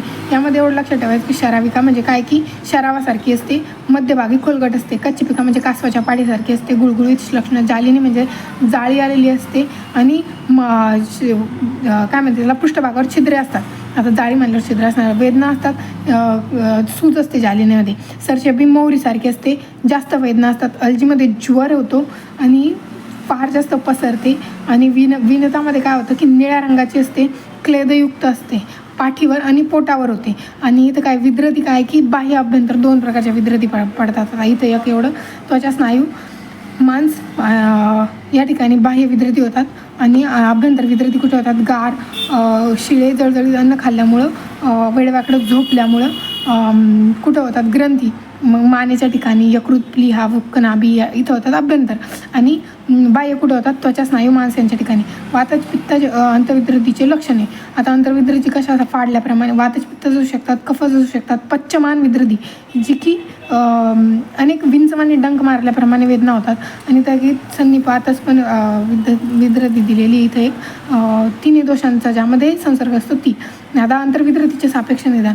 आता अंतर्विद्रती कुठे कुठे असते बॉडीमध्ये, मग ती काय कसं डिसाईड करायचं की कोणती विद्रती झालेली आहे? याला आपण हे म्हणू शकतो व्यवच्छेदक निदान. हृदयाच्या ठिकाणी असेल, मर्माच्या ठिकाणी असेल तमक श्वास होतो. विद्रती क्लोमाच्या ठिकाणी असेल तर तहान लागते, गळा आवळल्याप्रमाणे होते. यकृतात असेल तर श्वास लागतो. प्लियामध्ये असेल तर श्वासात अडथळा होतो. कुक्षीमध्ये असेल तर दोन्ही बाजूनी खांद्याच्या मुळाशी वेदना होतात. वृक्कामध्ये असेल पाठकंबर आवळल्याप्रमाणे नाभीमध्ये असेल तर उचकी लागते, बस्तीमध्ये असेल मरमूत्र सकष्ट वेदना होतात. आता विद्रतीचे साध्यत्व, हृदय नाभी बस्तीमध्ये असलेला विद्रती मृत्यूकारक आहे. इन शॉर्ट मर्मस्थानी असलेला विद्रती मृत्यूकारक आहे. सन्निपातिक विद्रतीसुद्धा मृत्यूकारक आहे. याची चिकित्सा कशी करायची? गुल्माप्रमाणे करायची. आणि बाकीच्या ज्या विद्रती आहे, एकदोषाचे किंवा बाह्य विद्रती आहे, त्या सगळ्या कशा आहे की जर लगेच चिकित्सा केली तर साध्य आहे, त्याची गुल्माप्रमाणे चिकित्सा करावी लागते. प्रमेय नसताना होणाऱ्या पिडका, म्हणजे प्रमेय असताना ह्या झाल्या 7 पिडका.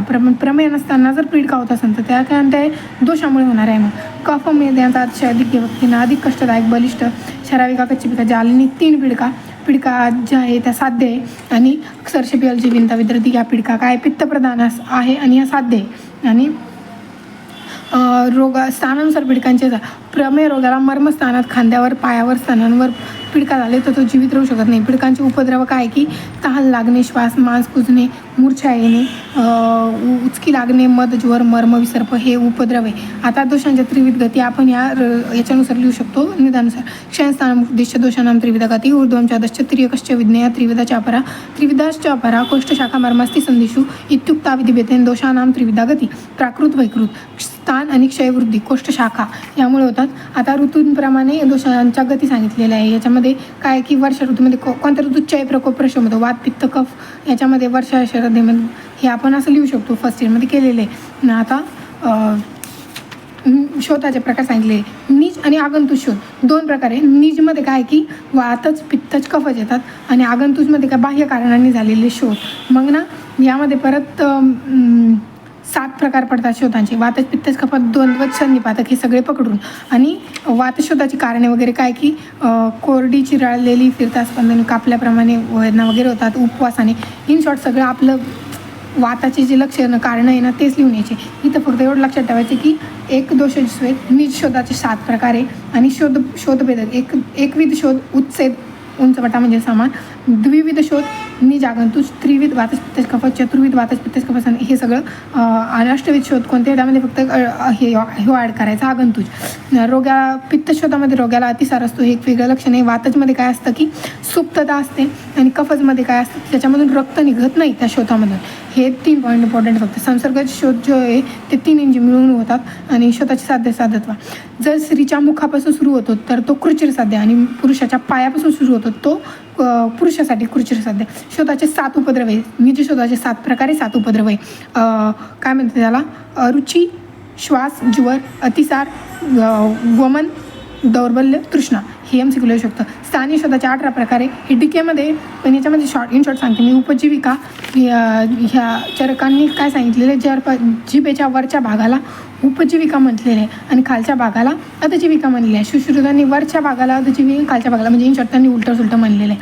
आता ना एकाचं लक्षात ठेवायचं, दुसऱ्याचं आपोआप लक्षात देऊन येतं. वरच्या भागाला काय म्हणले चरकाने उपजीविका, चरकाचंच लक्षात ठेवायचं. आता त्याच्यामध्ये काय म्हणते आशू म्हणजे ही काय होते की हळू वेगाने उत्पन्न होते. गलशुंडिका वेगाने उत्पन्न होते, गलग्रह वेगाने उत्पन्न होते, गलगंड फक्त हळूहळू उत्पन्न होते. एवढं लक्षात ठेवा. हे सगळे कफच शोधे. पित्तच कोणते? विसर्प, पिडका, तिलक, पिपलू, निलिका, शंख, कर्ण शोध. आता प्लीहा वृद्धी हे कारण ते कुपित वायूमुळे होतात. गुल्म वृद्धी रोग 2 वृषणात होतात. उदर रोग, अनाह हे सगळे वातच आहे. आणि रोहिणी कोणती आहे? ही सन्निपातिक आहे जी की वात पित्त कफ 3 दोषांमुळे होते. आता दारुण कष्ट साध्य रोगांचे साध्य सांगितलेले. मृदू आणि दारुण, कृच साध्य, सुख साध्य. याच्यामध्ये साध्यामध्ये पण मृदू, दारुण, याप्य, प्रत्याख्य, उत्कृष्ट साधन साध्य, अल्प साधन साध्य. आता म्हणजे यामध्ये ना अल्प चिकित्सेने बरी होतात, याला जास्त चिकित्सा करावं लागतात म्हणून उत्कृष्ट साधन साध्य असं सांगितले. फर्स्ट इयर्स आपण लिहून आलं चालतंय. आता 3 परीक्षणीय विषय: प्रकृती, अधिष्ठान, रोगजनक. रोगजनक विशेष कारणे हे काय? 3 परीक्षणीय विषय असा पण MCQ शकतो. 3 परीक्षणीय विषय कोणते? प्रकृती, अधिष्ठान, रोगजनक. आता प्राकृत वाताची कार्य, प्राकृत पित्ताची कार्य तेच लिहायचं जे आतापर्यंत आपण शिकलेलं आहे. हे तर सोपं आहे. दोषांच्या प्राकृत कर्मात वाढ म्हणजे वृद्धीची लक्षणे आणि प्राकृत कर्मात ह्रास म्हणजे क्षीणदोषांची लक्षणे. 19व्या चॅप्टरमध्ये काय की सगळे रोगांचे प्रकार सांगितलेले. आता म्हणजे अष्टोदरीय अध्याय. आता यामध्ये 8 प्रकारचे रोग सांगितलेले. त्याला उमाशी विट्रिक दिलेले. उदर रोग 8 आहे, मूत्रघात 8 आहे, क्षीरदोष 8 आहे, वीर्यदोष 8 आहे. हे तर निदानमध्ये पण झालेले. 7 प्रकारचे कुष्ठ आहे, 7 पिडका आहे, 7 विसर्प आहे. आता हे पण कुष्ठरोग चॅप्टरमध्ये होईल, पीडिका प्रमेय चॅप्टरमध्ये विसर्प स्किन डिझीजेसमध्ये निदानमध्ये होऊन जाईल. 6 भेद कोणते आहे की 2 रोग आहे, अतिसार आणि उदावरता यांचे 6 भेद आहे. आता 5 भेद असणारे 12 रोग. 5 भेद कोणते? गुल्म, प्लिहा, दोष, कास, श्वास, हिक्का हे जर निदानमध्ये होऊन जाईल. तृष्णाचे, वातिक, पेत्तिक, आमच, क्षयज, औपसर्गिक एक एक्स्ट्रा आहे तृष्णाचा. छर्दीचे काय की 5 प्रकारे, वातज, पित्तज, कफज, संधिवातक. अरुचीचे 5 प्रकारे, वातज, पित्तज, कफज. 5 शिरोरोग आहे, 5 हृदयरोग आहे, 5 पांडुरोग आहे, हे बी निदानमध्ये होऊन जाईल. आणि उन्माद पण 5 आहे. 10 रोग कोणते? 4 भेद असणारे. अपस्मार, नेत्ररोग, कर्णरोग, प्रतिशय, मुखरोग, ग्रहणी दोष, 4 मध आणि 4 मूर्छा. यामध्ये सगळे वातज, पित्तज, कफज, संधिवातक सांगितले. 4 शोष.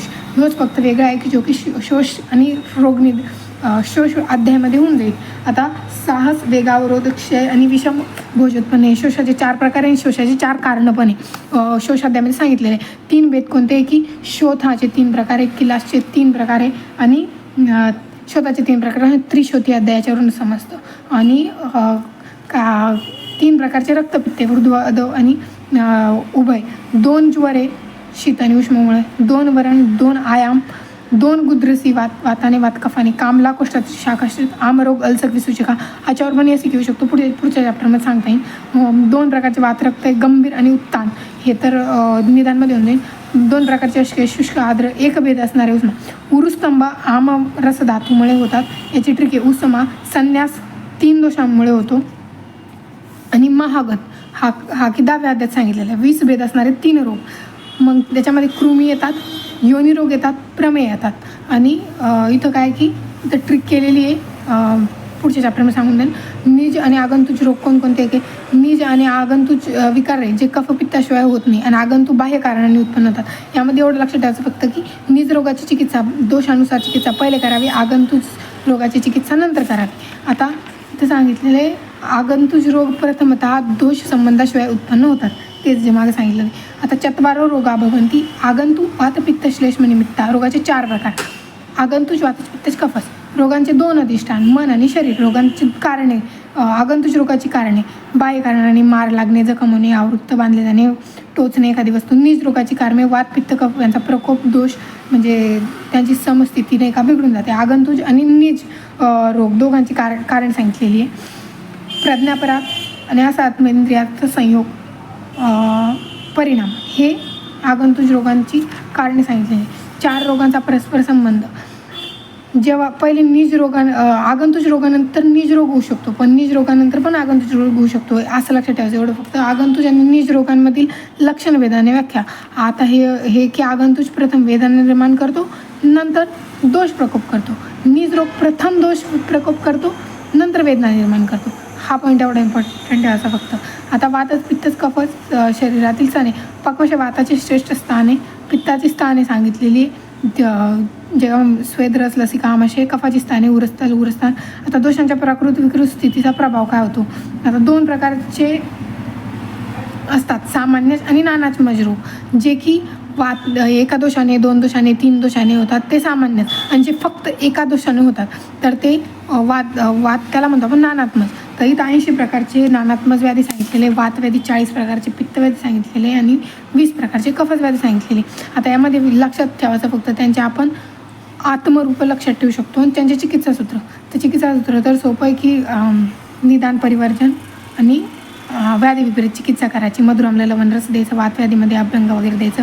पित्तव्याधीमध्ये काय की तेच कषायतिक्त मधुर रसात्मक द्रव्य वगैरे द्यायची. आणि कफव्याधीमध्ये तेच कडुतिक्त कषाय रसात्मक द्रव्य द्यायची. त्याच्यामुळे त्यांची काय होईल, चिकित्सा होऊन जाईल. आता त्यांची फक्त आत्मलक्षणे लक्षात ठेवायची. ती की अशी आहे की आता इथं वाताची सांगितलेली रोक्षम, शैत्यम, लाघवम, वैशुद्ध्यम, गतिर्मूर्तत्वम, मनवस्थितम, चेती, वायुरात्मरूपानी एवं विदत्तत्वाचे वायुकर्मणा स्वलक्षणमितस्य भवति तम तम शरीरावयं विशद तज्ञता संसर्पणस्य व्याससंग वेद साधहर्षतर्ष कंपवर्त चालतुद्वे व्यथाचष्टिदानी तथा खरभरुष विशद सुशिरारुण वर्ण कषाय विरसमुखत्वशोष शूलसुप्ती संकोचनम स्तंभखज्जतादिनी च वायुकर्माने तैरन्वितम वातविकारम वेधावस्थेत. ह्याच्यामधले फक्त ना हे लक्षात ठेवायचं आहे, तज्ञतापासून पुढची लाईन लक्षात ठेवायची, कारण मागचं जर सगळ्या श्लोकामध्ये सेमच आहे. तर मग इथं सांगितलेले पित्ताचे आत्मरूप सांगितलेले कशामुळे होतात आणि 10 उष्ण पाक स्वेदक्लेत कोतखंडू स्रावरागात अस्वम गंधवर्णस रसाभिनिवर्तनम पित्तस्य कर्माने तैरन्वितम पित्तविकारम वेदास्य. आता पित्ताचे कफाचे जे सांगितलेले ते पण कसे सांगितलेले, श्वैत्य शैत्यकंडू स्थैर्य गौरव स्नेहसुप्ती क्लेद, आणि हे सलग आत्मलक्षण तुम्ही सगळीकडे लिहू शकतात. त्यामुळे हे श्लोक इम्पॉर्टंट आहे. रोग आणि औषध ज्ञानाचा चिकित्सेमध्ये उपयोग कसा होतो. रोगमदो परीक्षेत ततोनंतरम तत्कर्मभिषेक पश्चात ज्ञानपूर्वम समाचारेत. म्हणजे एखाद्या रसाचं आपल्याला ज्ञान नसेल, आपण करू शकतो कोणत्या रोगात ते कसं यूज करायचं आहे. फॉर एक्झाम्पल आता कशात एक मधुर जे रस आहे पित्त शमनासाठी उपयोगी येतं, मग पित्त विकारामध्ये आपण त्यांचा उपयोग करू शकतो. याचा मिनिंग तोच आहे. इथं यदृच्छा सिद्धी सांगितलेली आहे की रोगाचे नीट ज्ञान करून न घेता चिकित्सा सुरू करायची. मग त्यामध्ये तो रोग बरा पण होऊ शकतो, नाही पण होऊ शकतो. त्याला आपण यदृच्छा सिद्धी म्हणतो. आणि निश्चित सफलता यस्तु रोग विशेषज्ञ सर्व भेषज कोविदम देशकाल प्रमाणज्ञस्तस्य धीर संशय. म्हणजे जो सगळ्यांचा गोष्टींचा विचार करून योग्य निदान करून मग चिकित्सा सुरू करतो त्याला निश्चित सफलता मिळते. आता हे चिकित्सेमध्ये 2 स्टेजेस आहे, निश्चित सफलता आणि यदृच्छा सिद्धी. आता अष्टनिंदित अध्यायाचे विवरण सांगितलेले की 18 निंदित पुरुष, 18 प्रकारचे पुरुष निंदे मानलेले, जे की आपल्याला माहिती आहे अति दीर्घ, अतिरस्व, अतिलोम, अति अलोम, अतिकृष्णश्च, अतिगौरवश्च आणि अतिकृष्यश्चेती. त्यामध्ये अतिसुलतीचे दोष पण 8 आहे, कारणे पण 8 आहे, ते तुम्ही बघून घेऊ शकता. आणि परिणाम पण 8च होतात. यामध्ये मेदस्वी पुरुषाचे दोष आणि कारणे कोष्ठामध्ये वगैरे अडकतो, मेद वाढतो, स्रोतसामध्ये अडकतो, मग त्यामुळं मधुमेह, पिडका, वातव्याधी वगैरे होतात. अतिस्थूलतेची लक्षणे काय की श्रोणीमंडल वगैरे वाढून जातात, स्तन लोंबू लागतात, एकाच रसाचा आहार, शारीरिक मानसिक वाचिक क्रिया अधिक करणे, शोक करणे, मलमूत्र निद्रा, यामुळे काय होतं अतिकृष्यता येते. त्याचे परिणाम कंचा आहे, व्यक्तीला व्यायाम वगैरे जेवण पोट भरून भेटत नाही. मग नंतर अतिथंडी, अतिउष्णता आहे त्याचे लक्षण आहे. अतिकृष्याची व्याख्या कशी करायची की कातडे हाडे उरले आहे असं वाटते आणि सांधे मोठे दिसतात. स्थूल कृश चिकित्सा सिद्धांत. आता यामध्ये फक्त एवढं लक्षात आहे, स्थूलाची अधिक चिंता करावी लागते. सदैव रोग पीडित असतात स्थूल आणि अतिकृश व्यक्ती. अतिस्थूलामध्ये सदैव कर्षण करायचं, अतिकृशामध्ये सदैव बृहण करायचं. स्थूलाची चिकित्सा चिंता काहून अधिक करायची की बृहणाने मेदाची वृद्धी अधिक होते, लंघनाने मेदाचा नाश होतो, अग्निवायू यांची वृद्धी होते. मग स्थूल व्यक्तीला रोग कृच्छ्र साध्य होतो, कारण बृहण स्थूल व्यक्तीला विपरीत असते आणि लंघन एखादा रोग झाला तर तो सुद्धा स्थूल व्यक्तीला कृच्छ्र साध्य होतो. कारण लंघनाने काय होतं मेदक्षय होतं आणि बृहणाने काय होतं की त्याचा विपरीत होऊन जाते चिकित्सा, अजून वाढत जातं त्याचं शरीर.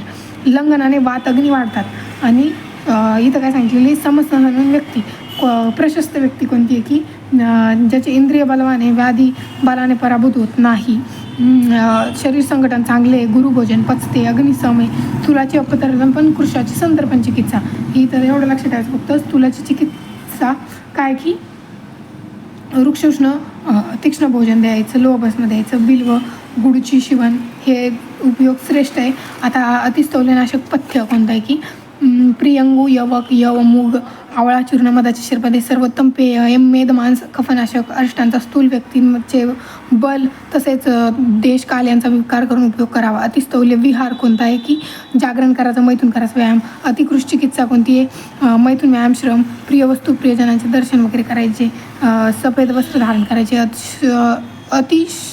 कृष्यतानाशक त्रिसूत्री म्हणजे कोणत्याही कार्यात चिंता न करणे, त्रिसूत्री चिकित्सा सांगितलेली आहे. कशाची, कृष्यतेची. भरपूर झोपल्याने आणि नित्य पौष्टिक मांसवर्धक आहार केल्याने. आता निद्रेचे कारण कोणते आहे की निद्रा कशामुळे येते, थकल्यामुळे वगैरे येते. मग यदा तू मनसी क्लांती कर्मात्मना अकलमान्विता विषयभ्य निवर्तनते तदा स्वपिती मानवा. यामुळे निद्रेमध्ये काय सांगितलेले परत सम्यक योग आणि अयोग. निद्रा एकदम सुखम दुःखम पुष्टिकाशम बलावलम वृषदा क्लिबता ज्ञानम अज्ञानम जीवतम नच. यामध्ये सांगितले की निद्रेमुळे काय काय होतं, पुरुष शक्ती वाढते, आरोग्य, देहपुष्टी, सुख वगैरे प्राप्त होतं. निद्राचा मिथ्यायोग अतियोग अयोग झाल्यानंतर काय काय होऊ शकतं की परानिद्रा अपरानिद्रा. निद्रेचे 2 प्रकार सांगितलेले. तर मग इथं ना निद्रा म्हणजे युक्त निद्रा, चांगली निद्रा म्हणजे परानिद्रा, सत्यबुद्धीचे आणि दिवसा झोपण्याचे विवरण सांगितले. दिवसा कोणी झोपायचं कोणी नाही झोपायचं हे आपल्याला माहीतच आहे, फर्स्ट इयरपासून पाहत आलं. अकाली झोपल्याने काय काय होऊ शकतो, हलीमक रोग, डोकेदुखी, मायग्रेन, विषवेग, अर्धशिशी, शरीर जडता हे होऊ शकतात. निद्रेचे महत्त्व की कशासाठी की शरीराला विधीपूर्वक भोजन करणे आरोग्य सुख प्राप्त करून देण्यासाठी निद्रा गरजेची आहे. निद्राकारक उपाय: अभ्यंग करायचा, रूम स्वच्छ वगैरे ठेवायची, मद्यसेवन करायचं, स्नान करायचं, बाळाला आंघोळ घातल्यानंतर जशी झोप येते तसं स्नान करायचं. त्यामुळे निद्राचे उपाय. निद्रानाशाची कारणे कशामुळे होतात? वृद्धावस्थामुळे, चिंता केल्यामुळे, सन्निपातक ज्वर, उन्माद, वातरोग हिमसुद्धा. हे पण निद्रेचे प्रकार सांगितले: तमोद्भवा, श्लेष्म समुद्भवा, शमन शरीरसंभवा, आगंतुकी, व्याधीनिवर्तिनी, रात्री स्वभाव प्रभावाच्या निद्रा. हे निद्राचे प्रकार सांगितलेले 6. आणि त्याच्यामध्ये काय काय होतं की कफामुळे होती श्लेष्म समुद्भवा, मन शरीर संभवा म्हणे की स्वाभाविक निद्रा आहे हे सांगितलेलं आहे. आता 6 प्रकारच्या चिकित्सा सांगितलेले: लंघन, बृहन, लुक्षण, स्नेहन, स्वेदन.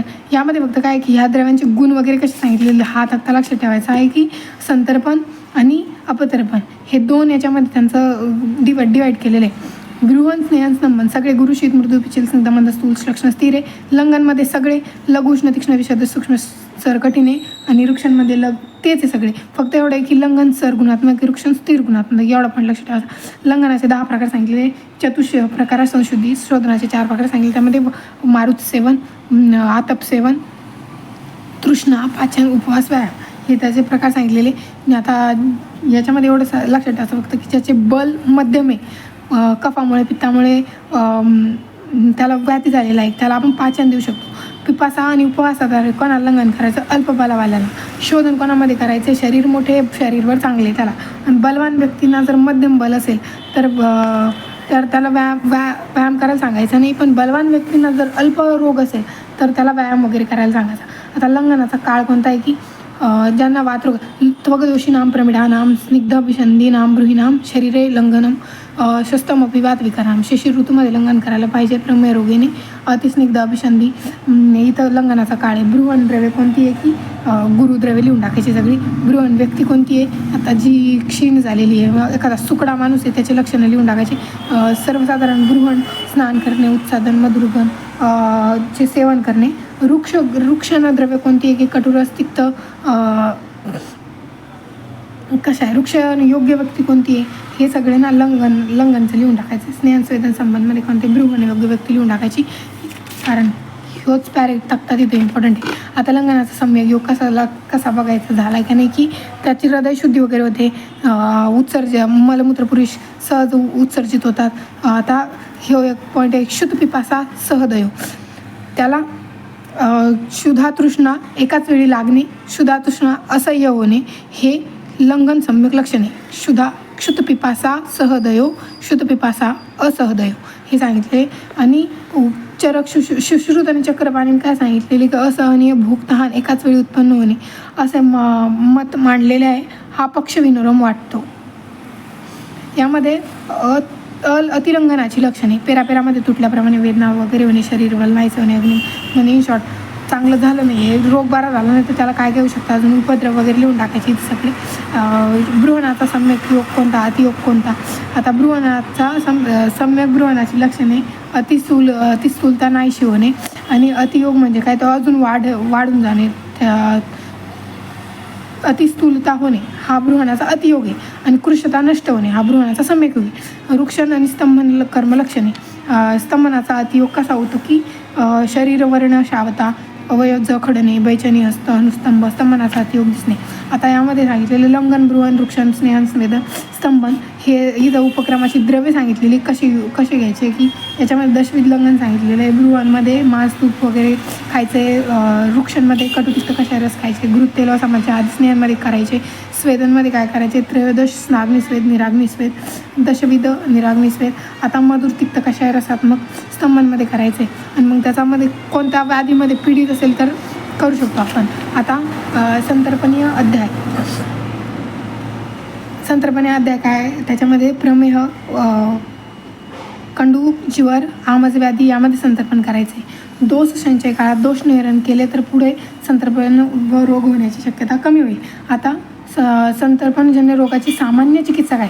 शस्तमूलेखनम, तत्वगिरिको, रक्तमोक्षणम, व्यायामश्च, उपवासच, धूमाश्च, स्वेदनानी च. म्हणजे व्यायाम करायलाचा उपवास, धूम, स्वेदन, रक्तमोक्षण, वमन, क्षौद्र, भया प्राशा प्रायो वृक्षान्न सेवन, वृक्षान्न सेवन वगैरे करायला लावायचं त्याला. आणि अगस्त्य हरित की चूर्ण प्रदेय द्यायचं. कंडूकोट विनाशनम, याच्यामुळे कंडूकोटनाशक प्रदेयांचा वापर करावा. संतर्पणजन्य रोगाची चिकित्सा इन शॉर्ट: त्रिफलादी क्वाथ, मुस्तादी क्वाथ, कुष्ठादी चूर्ण, प्रमेहादी प्रयोग, तृष्णादी मंथ. यामध्ये सगळ्यांमध्ये काय आलेलं आहे, त्रिफळ आलेलंच आहे. आणि तुम्ही बाकी आपण असं लिहू शकतो की त्रिफळामध्ये काय एक्स्ट्रा आरगवत पाठा, कुष्ठामध्ये काय विडंग वगैरे, प्रमेयामध्ये काय की फक्त त्रिफळाचं आलेलं आहे, त्याचं प्रयोग करायचा आहे. आणि तृष्णादी मंथमध्ये आपण सुंठ मिरी पिंपळे आणि त्रिफळा घेऊ शकतो. परत इथं अगर जल तयार करण्याची कृती. आता या 12 ग्राम औषध घ्यायचं आणि 1 प्रस्थ पाण्यात टाकायचं इथे. त्याच्यामुळं काय होतं, अर्धे उरल्यावर गाळून घ्यायचं. अगरलाच आपण लोह असे म्हणतो. कफ प्रणूत कफनाशक अगर हे तयार होऊन जातं. आता इथं व्यवसादी सक्तू, हा पण एक 16 पट जवाचे सक्तू सगळे नीट एकत्र करून घ्यायचे आणि त्याचा उपयोग करायचा. हे संतर्पणाची चिकित्सा आहे. आता अपतर्पणाच्या चिकित्सामध्ये काय सांगितलेलं आहे, सकास ज्वर वगैरे होतात. अपतर्पणजन्य रोगांना चिकित्सा सिद्धांत काय की संतर्पणाने करायची आहे. तर 2 चिकित्सा सांगितलेल्या आहे आपण. तदात्व समर्थ म्हणजे तत्काळ शीघ्र, आणि अभ्यास संतर्पण संपर्क म्हणजे शीघ्र 1 सप्ताहात होणारी तदात्व समर्थ अपतर्पण चिकित्सा, आणि अभ्यास संतर्पणाने होणारी 2-3 सप्ताहामध्ये होणारी चिकित्सा. सद्यक्षीण आणि चिरक्षीणासाठी चिकित्सा सूत्र. आता जर तो थोड्या वेळासाठी जर क्षीण झालेला आहे किंवा खूप काळापासून क्षीण झालेला आहे तर कशी चिकित्सा करायची. चिरक्षीणसाठी काय करायचं आहे की दूध, स्नान, बस्ती, अभ्यंग, तृप्तीदायक, मंथ स्नेहन वगैरे द्यायचं. आणि सद्यक्षीण नेमकाच क्षीण जर झालेला आहे की त्याच्यासाठी काय करायचं आहे की ही तदात्व समर्थ चिकित्सा करायची 1 सप्ताहात नीट होणारी. आता अपतर्पण ज्वरादिनाशक मंथ द्यायचा आहे. साखर, पिंपळी वगैरे टाकून समप्रमाणात. अनुलोमन तर्पण करायचं आहे. आणि मूत्रकृच्छनाशक तर्पण, मध्यविकारनाशक मंथ, सद्य संतर्पण मंथ. हे 4-5 नावं कशामध्ये लक्षात ठेवायचे की संतर्पण आणि अपतर्पण चिकित्सेमध्ये. हे जर लिहिलं मार्क तर भेटूनच जाईल सहज. अपतर्पणमध्ये काय लक्षात ठेवायचे, मूत्रकृच्छनाशक तर्पण, अनुलोमन, ज्वरादिनाशक मंथ, मध्यविकारनाशक मंथ, सद्य संतर्पण मंथ. संतर्पणमध्ये काय त्रिफलिका, तृष्णादी क्वाथ, कुष्ठादी क्वाथ, मुस्तादी क्वाथ, प्रमेनाशक प्रयोग. आता इथं काय की पुढचा अध्याय आहे रक्त आणि त्याचे विकार. विधी शोणिते अध्याय. यामध्ये सांगितले विशुद्ध रक्ताची निर्मिती कशी होते. विधी नाम शोणितम जातम शुद्धम भवती देही नाम देश काल क सात्म्यानाम विधीर्य संप्रकाशित. देश सात्मे ओक सात्मे यांचे विधी याच्यावरून आपण रक्ताची निर्मिती होऊ शकते. रक्तदुष्टीची कारणे कोणती, डायरेक्ट सगळी पित्तदुष्टीची कारणे लिहून यायची. अतितीक्ष्ण मद्यपान, अतिलवण, क्षार आहार सेवन, तिळ तेल, उडीद पावटे, हिरव्या पालेभाज्या, दही, कांजी, गुरुपदार्थ भोजन हे लिहून टाकायचं. रक्तदुष्टीजन्य रोग कोणते, रक्तपित्त, मुखपाक, विसर्प सगळे स्किन डिसीजेस लिहून टाकायचे. अंगाला घाण वास येणे वगैरे पित्ताचे लक्षण लिहून टाकायचे. अनुपशयाचे रक्तज रोग विनिश्चय, रक्तज रोगाचा विनिश्चय कसा करणार आहे हे पण पॉईंट इम्पॉर्टंट आहे. आता जर व्याधी आहे, रक्तच आहे का नाही कसं ठरवणार आहे, तर दोष विपरीत चिकित्सा केल्यानंतर जर सफलता मिळाली नाही तर समजायचा की तो रक्तच व्याधी आहे. आणि जर वातच पित्तच कफच व्याधी असेल आणि दोष विपरीत चिकित्सा केली असेल तर तो बरा होऊन जाईल, मग समजायचं की तो रक्तच व्याधी नाही आहे. पण जर चिकित्सा केल्यानंतर उपशम मिळाला नाही तर त्याला या आपण अनुक्षयमध्ये पण लिहू शकतो. तर यात समजायचा की तो रक्तच व्याधी आहे. आता तिथं की रक्तज रोगांचे चिकित्सा सूत्र काय की कुर्यात शोणित रोगेषु रक्तपित्तमरी क्रियाम विरेकम उपवासम च श्रावणम शोणित असते च. रक्तपित्ताप्रमाणे चिकित्सा करावी हे इन शॉर्ट. आणि विरेचन, उपवास, रक्तमोक्षण करावे हे रक्तज रोगाचे चिकित्सा सूत्र आहे. हा श्लोक इम्पॉर्टंट आहे. रक्तस्रावण मोक्षण मात्रा. आता अल्पबल, मध्यम बल आणि अधिक बल असेल तर रक्तमोक्षण कसं करावं. इन शॉर्ट आपल्याला तर माहिती आहे श्रावण मोक्षण कसं करायचं की जोपर्यंत शुद्ध रक्त बाहेर येत नाही तोपर्यंत रक्तमोक्षण करायचं असतं.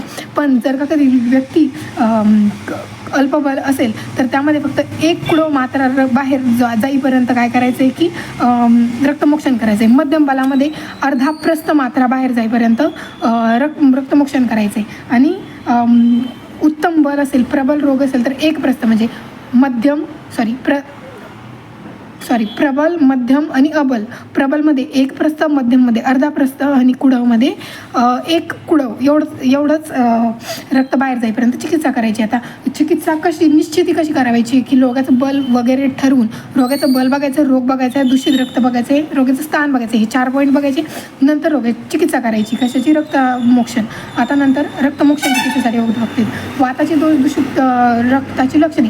जर वाताती दोषामुळे जर रक्त दूषित झालेले असेल तर मग कसं दिसू शकतं? ते वातामुळे झालं असेल तर फेसयुक्त असतं, पित्तामुळे असेल तर पिवळसर काळे, उष्णतेमुळे स्कंदित झालेलं असतं आणि कफामुळे झालेलं असतं ते ऑब्व्हियसली पांढरं वगैरे दिसेल आणि पिच्छिल दिसेल.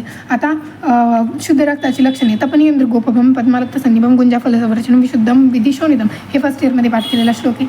आता शुद्ध रक्तयुक्त पुरुष हा पण प्रश्न येऊ शकतो. प्रसन्न वर्णेंद्रियाम इंद्रियार्थानाम अनिच्छंतम व्याहत पक्तृवेगम सुखान्वितम पुष्टिबलोपपन्नम शुद्ध रक्तम पुरुषम वदंती. आता ज्यामध्ये शरीराचा वर्ण चांगला आहे, ज्याची इंद्रिय चांगली आहे, ज्याचे इंद्रिय ग्रहण शंका चांगली आहे, इंद्रियार्थानाम अनिच्छम व्याहत पक्तृवेगम म्हणजे आपल्या विषयांचे ग्रहण तत्पर करतो, अनिच्छम व्याहत पक्तृवेगम म्हणजे पचनशक्ती वगैरे चांगली, आरोग्य संपन्न असतील, सुखान्वितम पुष्टिबलोपपन्नम शुद्ध रक्तम पुरुषम वदंती. आता इथं नाही का संन्यास मूर्छा आणि मदमूर्छा संन्यासामध्ये सांगितलं जातं. इथं सांगतं की वात पित्त कफ एक जर प्रकोप होतं आहे तर त्याला आपण मद म्हणजे नार्कोसिस, मूर्छा म्हणजे फेंटिंग, संन्यास म्हणजे कोमा. आता इथं सांगितलेलं आहे की मद कशामुळे होतो? वातामुळे, मूर्छा पित्तामुळे आणि कफ कशामुळे होतो? कफामुळे काय होतं की संन्यास होतो. इथे एवढं फक्त आहे की रसवाही रक्तवाही संज्ञावाही. मधमध्ये रसवाही स्रोताचा अवरोध होतो, मूर्छामध्ये रक्तवाही स्रोताचा अवरोध होतो, संज्ञामध्ये संन्यासमध्ये संज्ञावाही स्रोताचा अवरोध होतो. मदरोगाची संप्राप्ती सांगितलेली, मदाची लक्षणे, मदाची लक्षणे, मदाची लक्षणे हे सगळं सेमच आहे. तीन आधीचे जे प्रकार आपण अष्टोत्तरी अध्यायामध्ये बघितले तेच इथले मदाचे 3 प्रकार सांगितलेले, 4 प्रकार सांगितलेले. नंतर वाताची मूर्छेची लक्षणे, मूर्छाचे पण 4 प्रकार सांगितलेले, वाताची पित्ताची कफ संधिपातक. आणि संन्यासमध्ये संप्राप्ती सांगितलेली की शीघ्र फलदायी चिकित्सा केली पाहिजे संन्यासमध्ये. आता काय बाकीच्यांमध्ये कसं आहे माहिती आहे का? मद आणि मूर्छामध्ये अतिप्रकोपित दोष जेव्हा आणि शरीर मन यांच्या क्रियाने थांबून प्राणायातनांचा आश्रय घेऊन त्याचा संश्रय करतात, त्याला मूर्छित करतात, तेव्हा मनुष्य संन्यास रोगग्रस्त झाला असं समजायचं. आता त्यांची चिकित्सा कशी आहे माहिती का? वरती हे होतं संप्राप्ती होती, खालची चिकित्सा कशी आहे की तीक्ष्ण अंजन, तीक्ष्ण अवपीडन, धूम, प्रदमन, नाकाच्या सुई टोचणे, कोठेही शरीरावर सुया टोचणे, नाक तोडणे, चटका देणे, डोक्याचे चावणे, अंगाला खाजकुली चोळणे, या कशाच्या? संन्यासच्या. जर कोमामध्ये माणूस गेलेला आहे त्याला मारायचं वगैरे, त्याचे नख वगैरे तोडायचे, इन शॉर्ट त्याला त्रास द्यायचा असं संहितामध्ये सांगितलेले. संन्यास रोगांत संज्ञाजनक उपाय तीक्ष्णमध्ये द्यायची, सुंठ मिरी पिपळी, मातुलुंग मिसळून द्यायचं, मद्य वगैरे द्यायचं. आता शुद्धीवर आल्यानंतर संन्यास रोगाला कशी चिकित्सा करायची? त्याला विस्मयकारक गोष्टी सांगायच्या, अद्भुत गोष्टी सांगायच्या, विरेचन, वमन, धूम, अंजन, कवलग्रहण, रक्तमोक्षण, व्यायाम कर्मे करायला लावायची, चांगली मधुर प्रिय गीते, वाद्य ऐकावावीत. आता विवेचन काय की कार्याने धातू सम्य, कार्यफलाने सुखप्राप्ती, अनुबंधाने आयु हे होतं. हे संन्यास रोगाची चिकित्सा आहे. आता मद आणि मूर्छेचे पंचकर्म. मद आणि मूर्छामध्ये काय सांगितलेले? पंचकर्म वगैरे करायचे. आणि 28 औषधांपैकी बनवणारे पानीय कल्याण घृत उन्माद रोगात सांगितलेले आहे. कल्याण घृत, महातिक्त, घृत, तिक्त हे एवढं लक्षात ठेवायची गरज नाही. इन शॉर्ट पंचकर्म लक्षात ठेवायचं आहे. आणि एखाद्या द्रव्याचं नाव लक्षात ठेवून द्यायचं आहे. सांगा पानीय कल्पना घृत. आता संन्यासाची अशुभ फलप्रद चिकित्सा करावी. संन्यास रोगामध्ये मदमूर्छा यांच्यापेक्षा संन्यासाचे वेगळे पण काय? याच्यामध्ये अशुभ फलप्रद चिकित्सा करावी लागते. संज्ञा संजनन उपाय, संन्यास रोगाची चिकित्सा. एक पॉईंट होता, 1 सेकंड.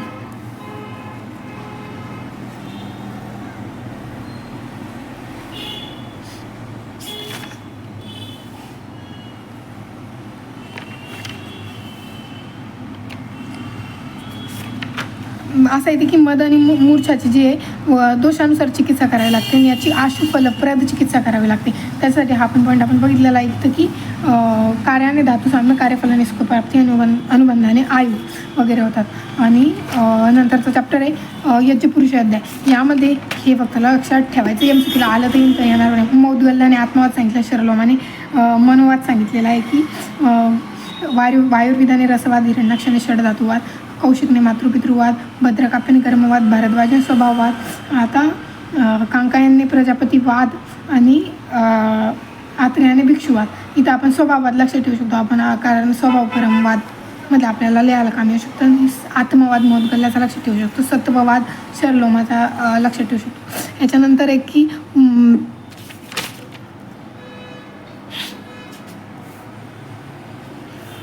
आहार भेदबोधक सारणी लक्षात ठेवायची की एकविध द्वियोनी एकविध आहार कोणता आहे की अभेदत्वाने पडतात. द्वियोनी स्थावर जांगम द्विविध प्रभावाने आहाराचे प्रकार हितकर अहितकर.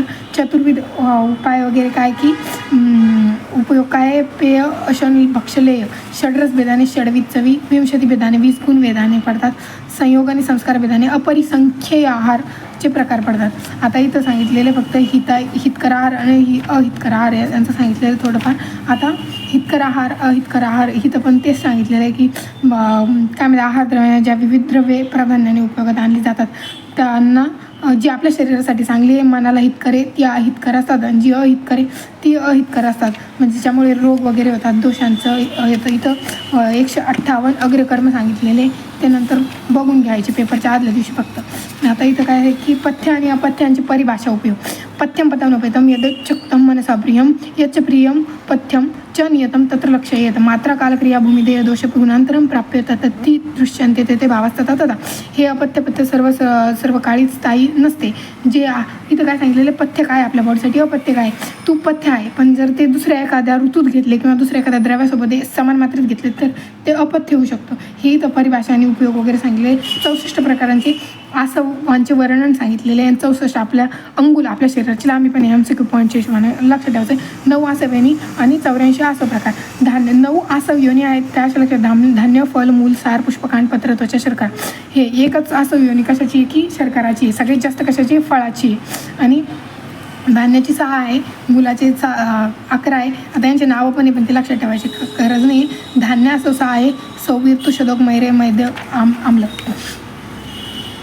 इथं असं लक्षात ठेवलेली मी असं योनी की KTM DS² P3.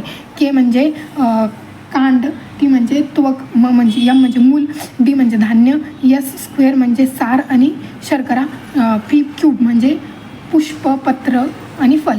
हे ह्या योनी आहे 9 योनी. आसवाचे नामकरण कशामुळे केलेलं आहे की आसवांच्या द्रव्याचा संयोग विभागामुळे विस्तार संधान क्रिया होते. आसुताने निर्माण होतो. संधान क्रियेने निर्माण होतो म्हणून त्याचं नाव असं ठेवलेलं आहे आसुतानी म्हणजे संधान क्रिया. आता आसवांचे गुण चांगले मन शरीर अग्नि बलप्रधानाम शोकारुची नाशनानाम सहर्षणानाम प्रवरा आसव शितिरक्ता चतुरुत्तरेषा. 84 आसवांचे गुण सांगितलेले इथं. मन उत्तेजित करते. दारू पिल्यानंतर मद्यपान केल्यानंतर काय काय काय लक्षणं दिसतात गुण दिसतात ते लिहून टाकायचं. आता इथं सांगितलेलं आहे की येथील अल्कोहोलचे प्रमाण आवश्यक असते त्याप्रमाणे मद्यामधील मादकता मद्य आणि असं साखर स्टार्च यांचे किण्वीकरण क्रियेने फलस्वरूप असते. आता याच्यामध्ये प्रमुख मद्यबोधक कोष्ट मद्यनाम प्राप्तिस्त्रोत्र आणि स्मॅक्झिमम कशापासून उत्पन्न होत आहे द्राक्षापासून. Chlorate port cherry champagne IMCQ लिहू शकतात. बियर आणि विस्की यवपासून तयार होते.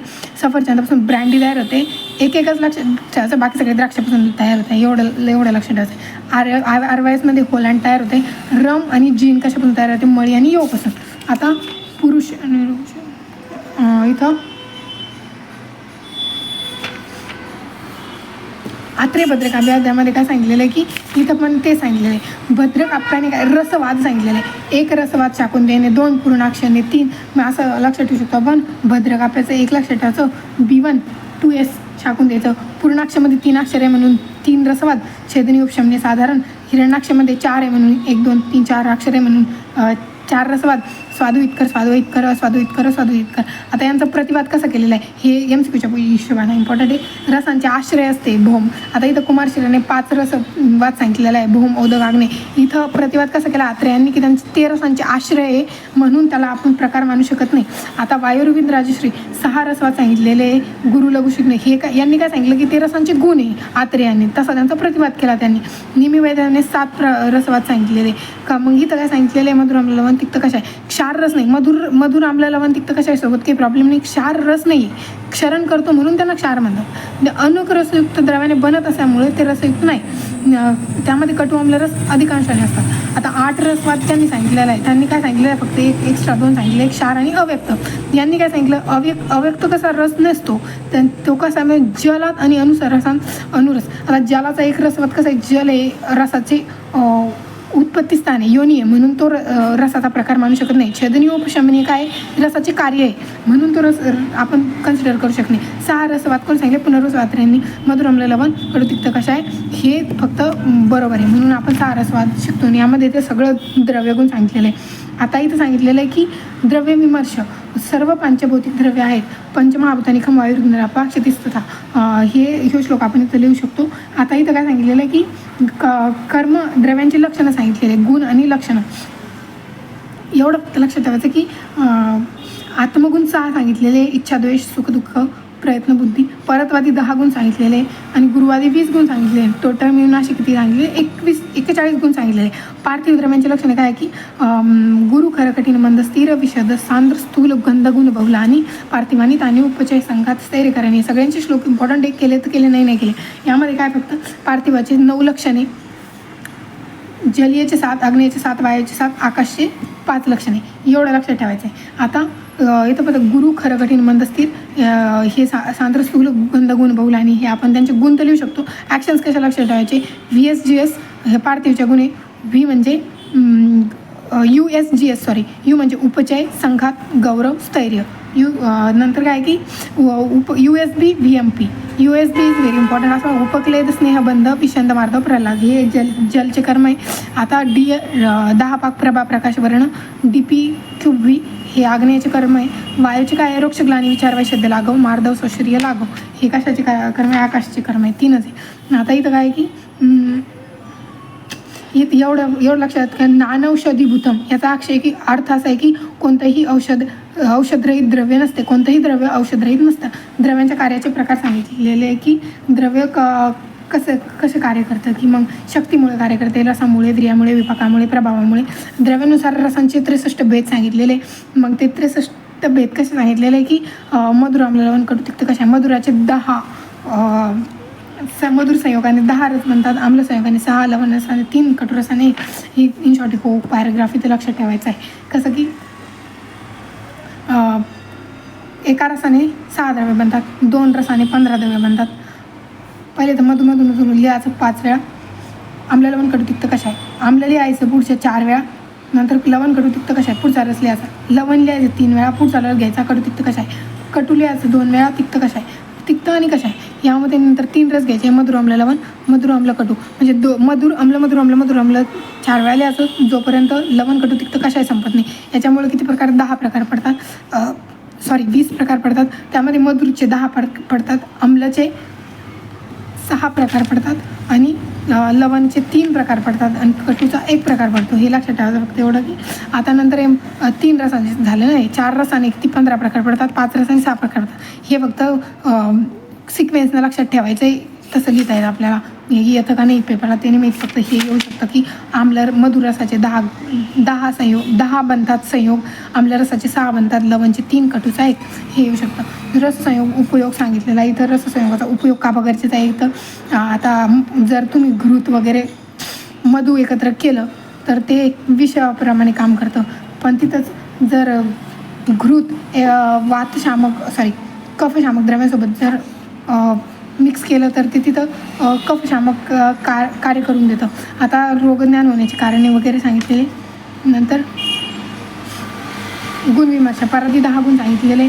परत देशकाल, वयोमान, पाकविरी, रसदेश, परत याच कन्सिडर करतो की फर्स्ट इयरमध्ये केलेले पदार्थ म्हणतात, त्यामुळे हे लक्षात असेल. आता संयोगाचे 3 प्रकार आहेत. द्वंद्वज कर्म, सर्व कर्मज, एक कर्मज. पृथक्वाचे 3 कर्म आहे. पृथकत्वम, स्याद संयोगो, वैलक्षण्यम, अनेकता.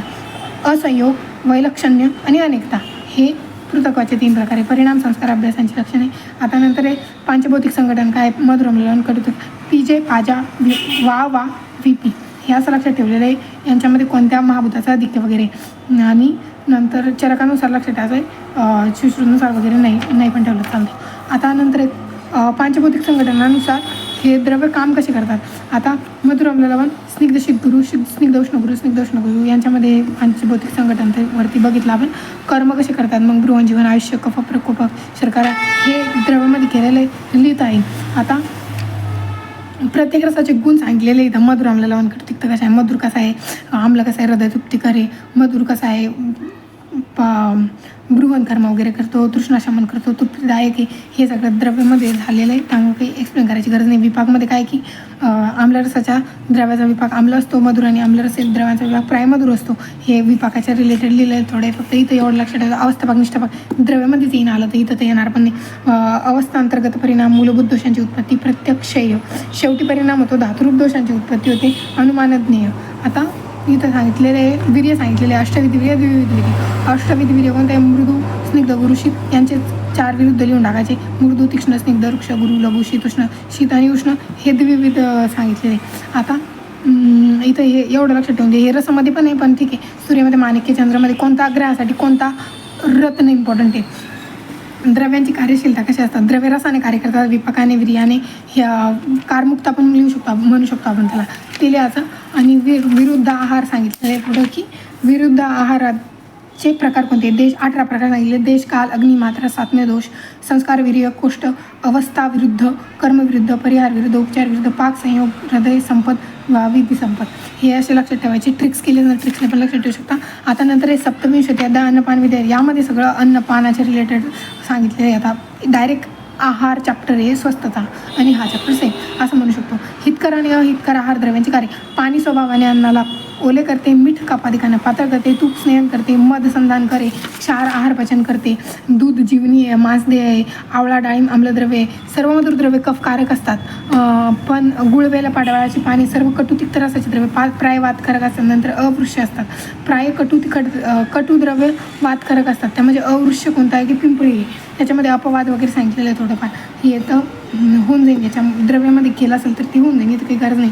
मोठी साळ, सारिवा, प्रमोदक, सौगंधिक हे शुकधान्य वर्ग आहे की धान्याला केस असतात.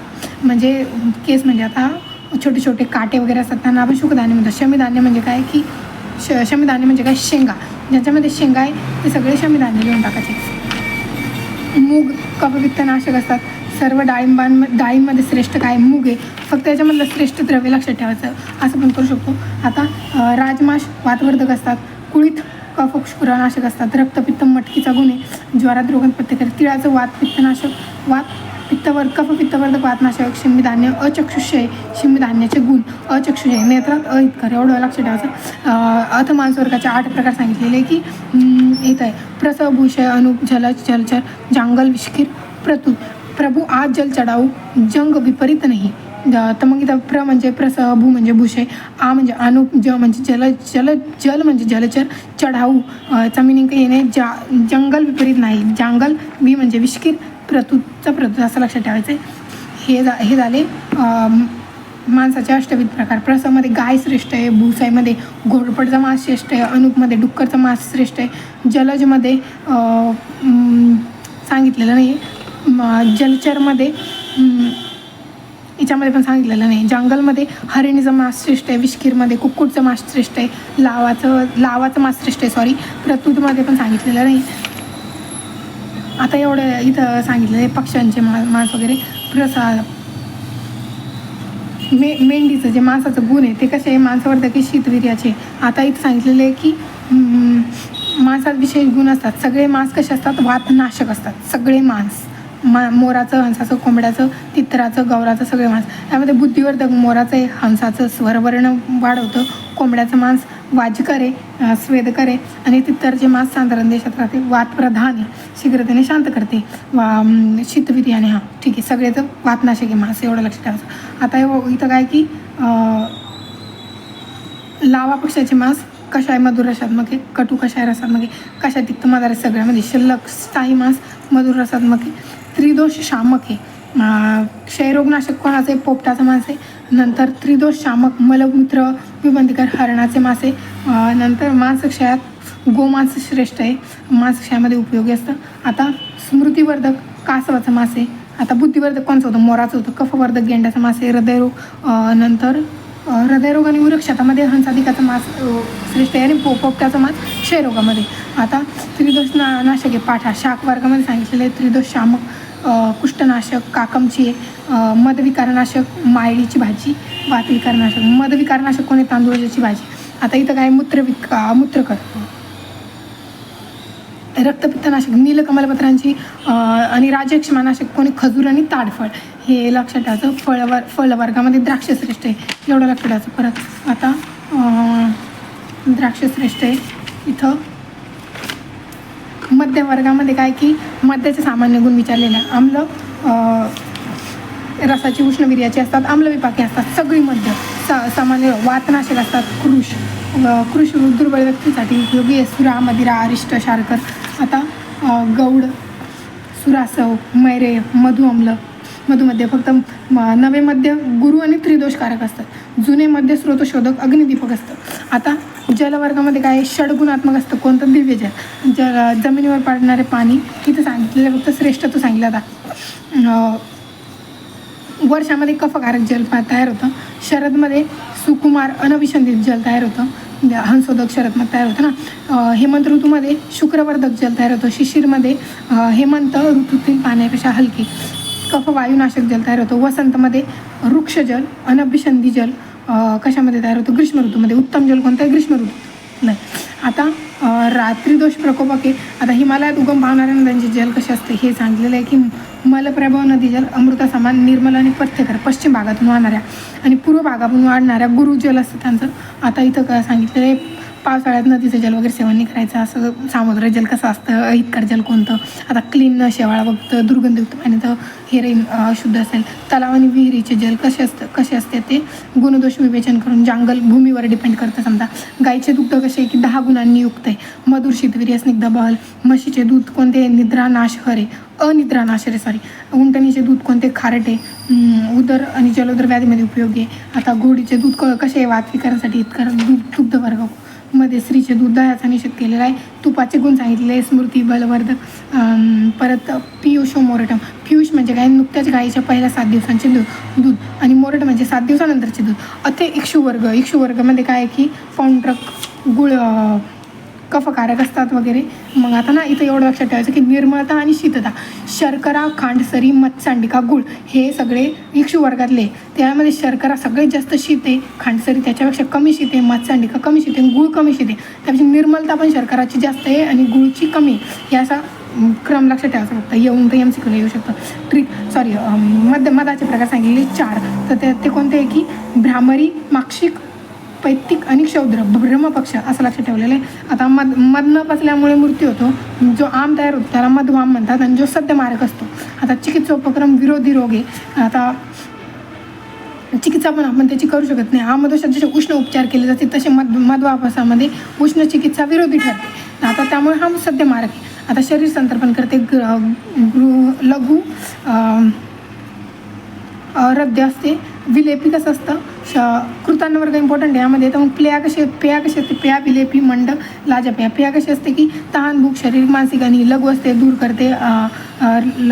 विलेपी कशी असते? शरीर संतर्पण करते. ग्राही आणि लघु असते. मंड कसा असतो? अग्निदीपन, वातानुलोमन, स्रोत, मार्दवकर. मंड पण लघु असतो, दीपन करणारा असतो. पण सगळ्यात जास्त लघु कोण असते? पेया असते. लाजा पेया काय की तांदूळाच्या लायापासून केलेली पेया. लाजा मंड काय आहे? तृष्णातिसारनाशक, धातू साम्यकारी. नंतर लाजा सत्तू भाताच्या लायांपासून केलेला कषाय वर्णात्मक. ओदन काय? इन शॉर्ट भात आहे चांगले धुवून केलेले कृत्रिम विष हितकर असते कफज रोगांमध्ये. अर्धपक्व भात, मांसाधिकासहित शिजवलेला भात. आणि कसा असतो? मांस, भाज्या, वसा, तेल, तूप, फळे घालून शिजवलेला भात. बलवर्धक, तृप्ती, रद्द, गुरु, मांसवर्धक असतो. कुलमाश काय? वातकारक आणि मलभेदक आहे. आता कृतयुष कसं असतं? ते संसर्गांच्या कर्मामध्ये आपण यूज करतो. तर ते कसं असतं? गुरु असतं. इथं बघितलेलं आहे की धान्य संज्ञक भक्ष हे की विष्टंबी असतं. एवढं लक्ष ठेवायचं फक्त. आणि बाकी दूध आणि उसाच्या रसाचे पदार्थ हे तर काही गरजेचं नाही आहे एवढं.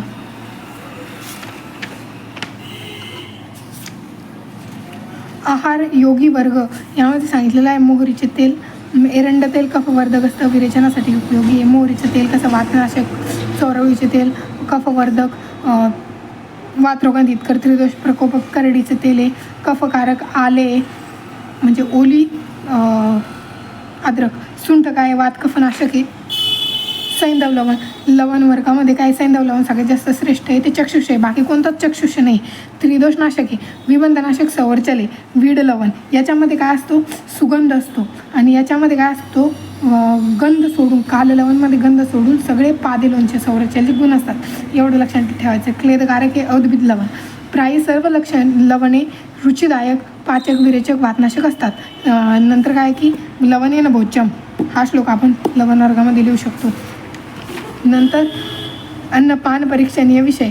चर शरीरावयव स्वभाव धातू व क्रिया लिंगम प्रमाणम संस्कारो च मात्र च अस्मिन् परीक्षते. अन्नपान परीक्षे भाव याच्यामध्ये आपण अन्नपानाची परीक्षा कशी करायची सेवनाच्या आधी. चर म्हणजे देश बघायचा, भूमी कशी आहे, कोणत्या भूमीतून आलेले, खाणे कसे आहे त्यांचे.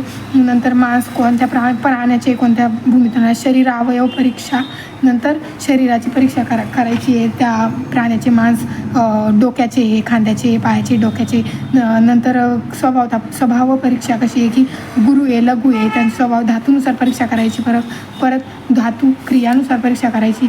धातूमध्ये रक्तातू धातू उत्तरोत्तर गुरु असतात. नंतर क्रियानुसार परीक्षा करायची. आळशी प्राण्यांपेक्षा हिंडणाऱ्या प्राण्यांचे मांस हलके असते. मग नंतर आहे की बकरीचं मांस हलकं असतं समजा. आणि नंतर लिंगानुसार परीक्षा करायची. नराचे मांस गुरु असते, मादीचे मांस लघु असते. प्रमाणानुसार परीक्षा कशी करायची हा पॉईंट हा SQ किंवा येऊ शकतो SQला आणि MCQला पण येऊ शकतो. आता संस्कारानुसार परीक्षा कशी करायची. व्रीहिधान्य मोठ्या आकाराचे प्राणी गुरु असतात वगैरे. मात्रानुसार परीक्षा कशी करायची की गुरु पदार्थ कमी प्रमाणात खायचे, लघु प्रमाणात अधिक प्रमाणात खायचे.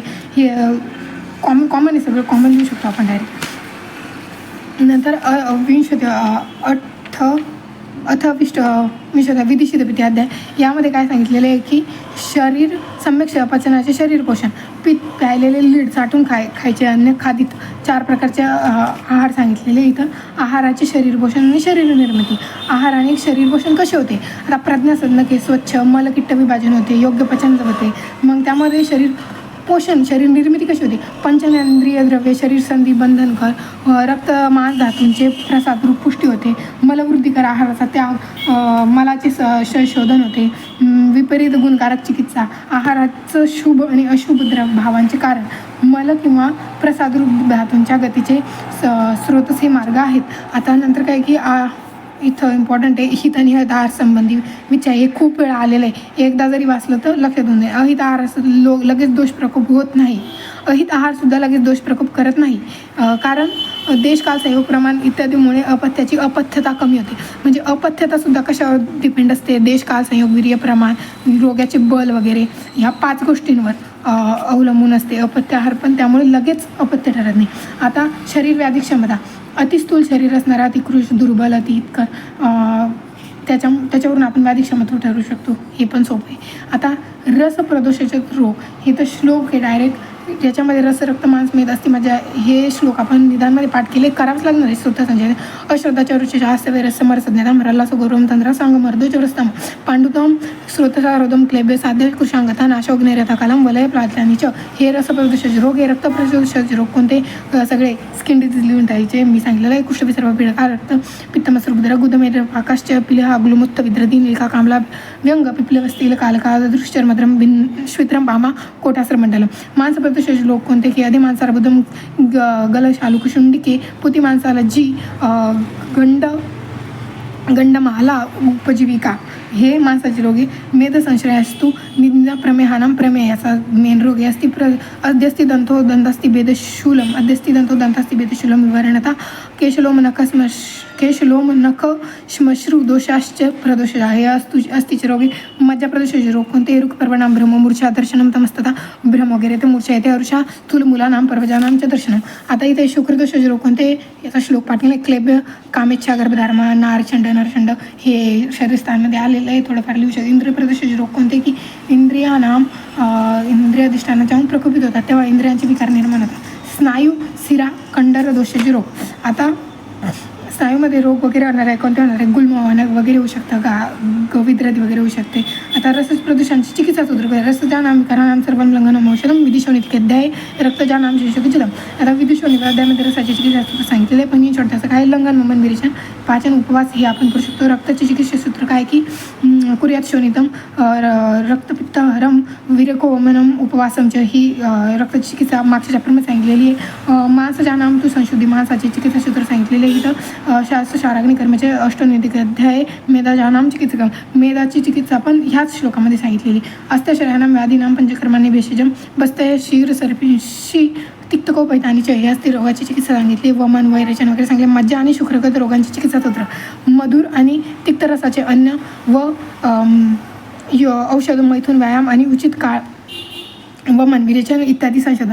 आता मलज रोगाची चिकित्सा सांगितलेली इथं. दोषांचे कोष्ठातून शाखात जाण्याचे कारण, अतिव्यायाम केल्याने दोषोभामुळे, उष्णतेच्या तीव्रतेमुळे, हितकर आहार सेवन केल्यामुळे दोष काय होतात, कोष्ठातून शाखामध्ये जातात. व्यायामात उष्णस्तेष्णात दस्याविधीनवचरणात कोष्ठ छाया मलायांती द्रुतत्वन मारुतस्यच.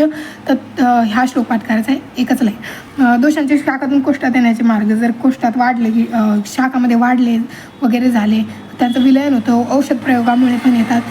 स्रोतमुख विशोधन झाल्यामुळे पण ते कशात, कोष्ठात, वृद्ध्या विशंदनात, पाकात, स्रोतमुख विशोधनात, शाखामुक्त मला यांती कोष्ठम्यांती वैश्यनिग्रह, हे झाले कोष्ठातून शाखातून कोष्ठात येण्याचे मार्ग. विद्वान परीक्षेचे 9 गुण सांगितलेले MCQ लिहू शकतो. शास्त्राभ्यास, विवेकशालिनी बुद्धी, स्मरणशक्ती, धारणशक्ती, वाणीची पवित्रता, शांती, धीरता, कार्यसंपादन क्षमता, हे सांगितलेले. कर्मज आणि अपरिहाय रोग. आता इथं काय दशप्राणायतन ज्यांमध्ये काय सांगितले, दशवतानाने हु प्राणायुष प्रतिष्ठित शंको मर्मत्रयम कंठोरक्तम शुक्र ओजस्सी गुदम, हे दशप्राणायतन सांगितलेलं आहे इथं. हे प्राणाभिसर काय, जी व्यक्ती दशप्राण इंद्रिय आयुर्विज्ञान चेतनेचे कारण आत्मा रोग हे ज्ञान असणारी आहे, तिला त्या वैद्याला प्राणविसर वैद्य असे म्हणतात. आता इथं प्राणविसर वैद्याचे लक्षण सांगितले. शॉर्टमध्ये लिहून टाकायचं डायरेक्ट. जितात्मा आहे, हुशार आहे, रोगाची प्रकृतीचा विचार करतो, रोगांची कारणे, पूर्वरूप सगळं लक्षात घेऊन चिकित्सा करतो, देश काल वयोमान विचार करून चिकित्सा करतो, हे प्राणविसर वैद्याचे लक्षण आहे. आणि असणारे आवश्यक विषय कोणते, हेतुसूत्र, लिंगसूत्र, औषधसूत्र, त्रिसूत्र आवर्ताचे त्याला ज्ञान असते, त्याला षड्रसांचं ज्ञान असतं, 500 कषायांचं त्याला कसा उपयोग करायचा ते मस्त माहीत असतं. 28 यवा गुणचा, हे जरी पॉईंट लिहिले तर होऊन जातं. आता ना त्याला चिकित्सा चतुष्पादाचा कसा उपयोग करतो, प्राणेशना, धनेशना, हे त्याचे ज्ञान असते. त्याला 3 प्रकारच्या शोधांचे, नानात्मक रोगांचे, आहार विधी विनिश्चय करण्याचे सगळं त्याला ज्ञान असतं. परत दश प्राणायाताना ज्ञानात ठीक आहे, एवढं लिहून बसून जातं. रोगाभिसर वैद्याच्या लक्षणांचा परिचय. आता कॅरेक्टर्स ऑफ क्वॅक मागं पण एक आलेला आहे, वैद्यमानी. जिथं शब्द येईल वैद्यमानी, हा म्हणजे कोणता, क्वॅक रोगी. आता त्याला म्हणतात रोगाभिसर. आता मग कसा की तो स्वतःच्या नावाचा डंका पिटवतो, गल्लीबोळातून हिंडतो, वैद्यतेविषयी छाप पाडणारे गुणवर्णन वारंवार करतो, खुशमस्करी, चुगल्या करतो, सेवा सत्कार आपलेसे करतात, मधुर मृदू बोलण्याने लोकांना फसवतो. तुम्ही दरिद्र आहात, तुमच्याजवळ साधन सामग्री नाही, रोगाची सेवा शुश्रूषा करणारे कोणी नाही, हे हिंमत, धैर्य अथवा मनोबल नाही असं सांगतो, स्वतः भ्याड असतो, दुसऱ्यांना पण घाबरवतो. हे सगळे रोगाभिसरची चिकित्सा आहे. भोंदू याच्याचा चिकित्सेचा निषेध करायचा आहे. प्रत्यक्ष कर्मदर्शन, त्याला सगळ्याचे नाव नसते, म्हणजे याच्या विरुद्ध चिकित्सा. त्याला कशाचं ज्ञान नसतं, त्याला आहाराचं ज्ञान नसतं, त्याला योगाचं ज्ञान नसतं, स्नेहांचं ज्ञान नसतं, लवणांचं नसतं, 35 मुलीनी फलीचं ज्ञान नसतं. असं हे सगळं विरुद्ध लिहून टाकायचं, हे सोपं आहे. आता ना इथं सांगितलेले अर्थेदश महामुला महाफला समासक्ता महाफला मच्छदर्शन हृदय हो पुढचा चॅप्टर शेवटचा कोणता, सूत्रस्थानामधला हृदय आणि ओज. आता हृदयाचं मध्ये काय सांगितलेलं आहे की महामुला म्हणलेलं आहे, त्याला महाफला कशाला, हृदयाला महामुला म्हणलेलं आहे, महाफला म्हणलेलं आहे हृदयांपासून निघणाऱ्या धमन्यांना. आता इथं एवढं ह्याच पॉईंट लक्षात ठेवायचं आहे. नंतर ह्या चॅप्टरमध्ये काही एवढं इम्पॉर्टंट तर नाही आहे, फक्त महत् म्हणजे ओज वगैरे म्हणलेलं आहे. आणि इथं यथार्थ आयुर्वेद ज्ञान कसं होतं, आयुर्वेदाचे लक्षण सांगितलेलं आहे. काय की चिकित्सा करणे, रोगाला प्रतिबंध करणे. इन शॉर्ट जे तो श्लोक लिहून यायचा इथं कोणता, शरीरांचे धातूंची आणि दोषांचं त्यांना सम ठेवणे. आणि आपण आयुर्वेदाचे प्रयोजन पण लिहू शकतो इथं काय असतं. परत आयुर्वेदाचा वेद कशा म्हणलेला आहे की वैद्याने ऋग्वेद, सामवेद, यजुर्वेद आणि अथर्ववेद या 4ही वेदांतील अथर्ववेदावरील आपली श्रद्धा विशेष ठेवली पाहिजे. कारण अथर्ववेदामध्येच आयुर्वेद हा अथर्ववेदाचा योग आहे. MCQ पॉईंटच्या हिशोबाने इम्पॉर्टंट, बाकी काही नाही. आयुर्वेदाचे नामकरण चे कारण काय आहे की हा आयुचे ज्ञान देतो, आयुला वाढवतो, म्हणजे शरीराशी रिलेटेड आहे ना, आयुच्या रिलेटेड आहे म्हणून त्याला आयुचं नाव दिले. आयु कशाला म्हणतात हे सगळं लॉजिकच्या गोष्टी या चॅप्टरमध्ये. तसं आपण आयुर्वेदाचे शाश्वत आहे, कारण अनादिकालापासून आहे. आयुर्वेदाचे लक्षण स्वभाव सिद्ध असल्याने पदार्थांच्या स्वभाव नियतत्वामुळे आणि सुखदुःखाच्या प्रवाहाच्या नियततेमुळे त्याच्याशी संबंधित आयुर्वेदही नित्य आहे. परत दुसरे कारण आहे की स्वभाव संसिद्ध लक्षण आहे. तिसरे कारण आहे भावपदार्थाच्या स्वभावाचे नित्यत्व आहे. हे सगळं लिहू शकतो. आयुर्वेदाचे 8 अंगे आयन सगळं लिहू शकतो. कोणते काय चिकित्सा, शालाक्य, शल्य, अगततंत्र, भूतविद्या, कौमार्य, रसायन, वाजीकरण. आयुर्वेदाचे नियम हे तर काही नाही. नंतर सूत्रस्थानातील अध्यायाची नावं सांगितलेले इथं हे दीर्घजीवितेपासून 30 अध्याय सांगितलेले. सूत्रस्थानाची निरुक्ती काय की 7 वर्गांचे 4 अध्यायांत वर्णन केले आहे. मोठे मोठे अर्थ सांगणाऱ्या 28 अध्यायांचे वर्णन केलेले.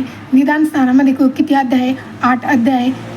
हे विमान स्थानामध्ये 8 अध्याय, शरीर स्थानामध्ये 8 अध्याय, इंद्रिय स्थानामध्ये 12 अध्याय. हे पॉईंट चुकीच्या हिशोबाने येऊ शकतात. चिकित्सा स्थानामध्ये किती अध्याय?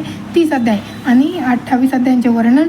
सूत्रस्थानामध्ये, कल्पस्थानामध्ये 12 अध्याय, कल्प आणि इंद्रिय संयम सिद्धिस्थानामध्ये 12 अध्याय. हे एवढं पण लक्षात ठेवलं सांगतो. प्रश्नार्थ सॉरी हा पॉईंट एक इम्पॉर्टंट होता इथं.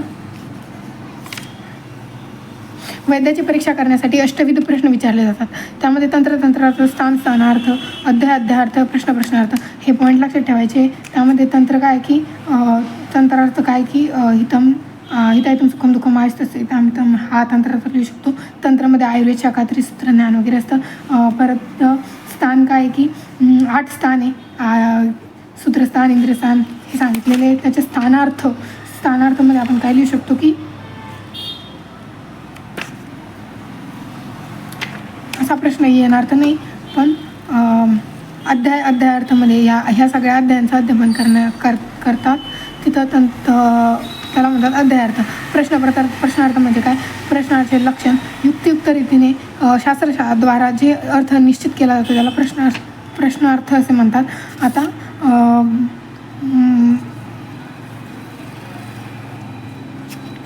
इथं आपलं सूत्रस्थान संपलं आणि पुढच्या याच्यामध्ये आपण विमानस्थान, निदानस्थान, इफ यू कॉमेंट कंप्लीट करू. थँक्यू.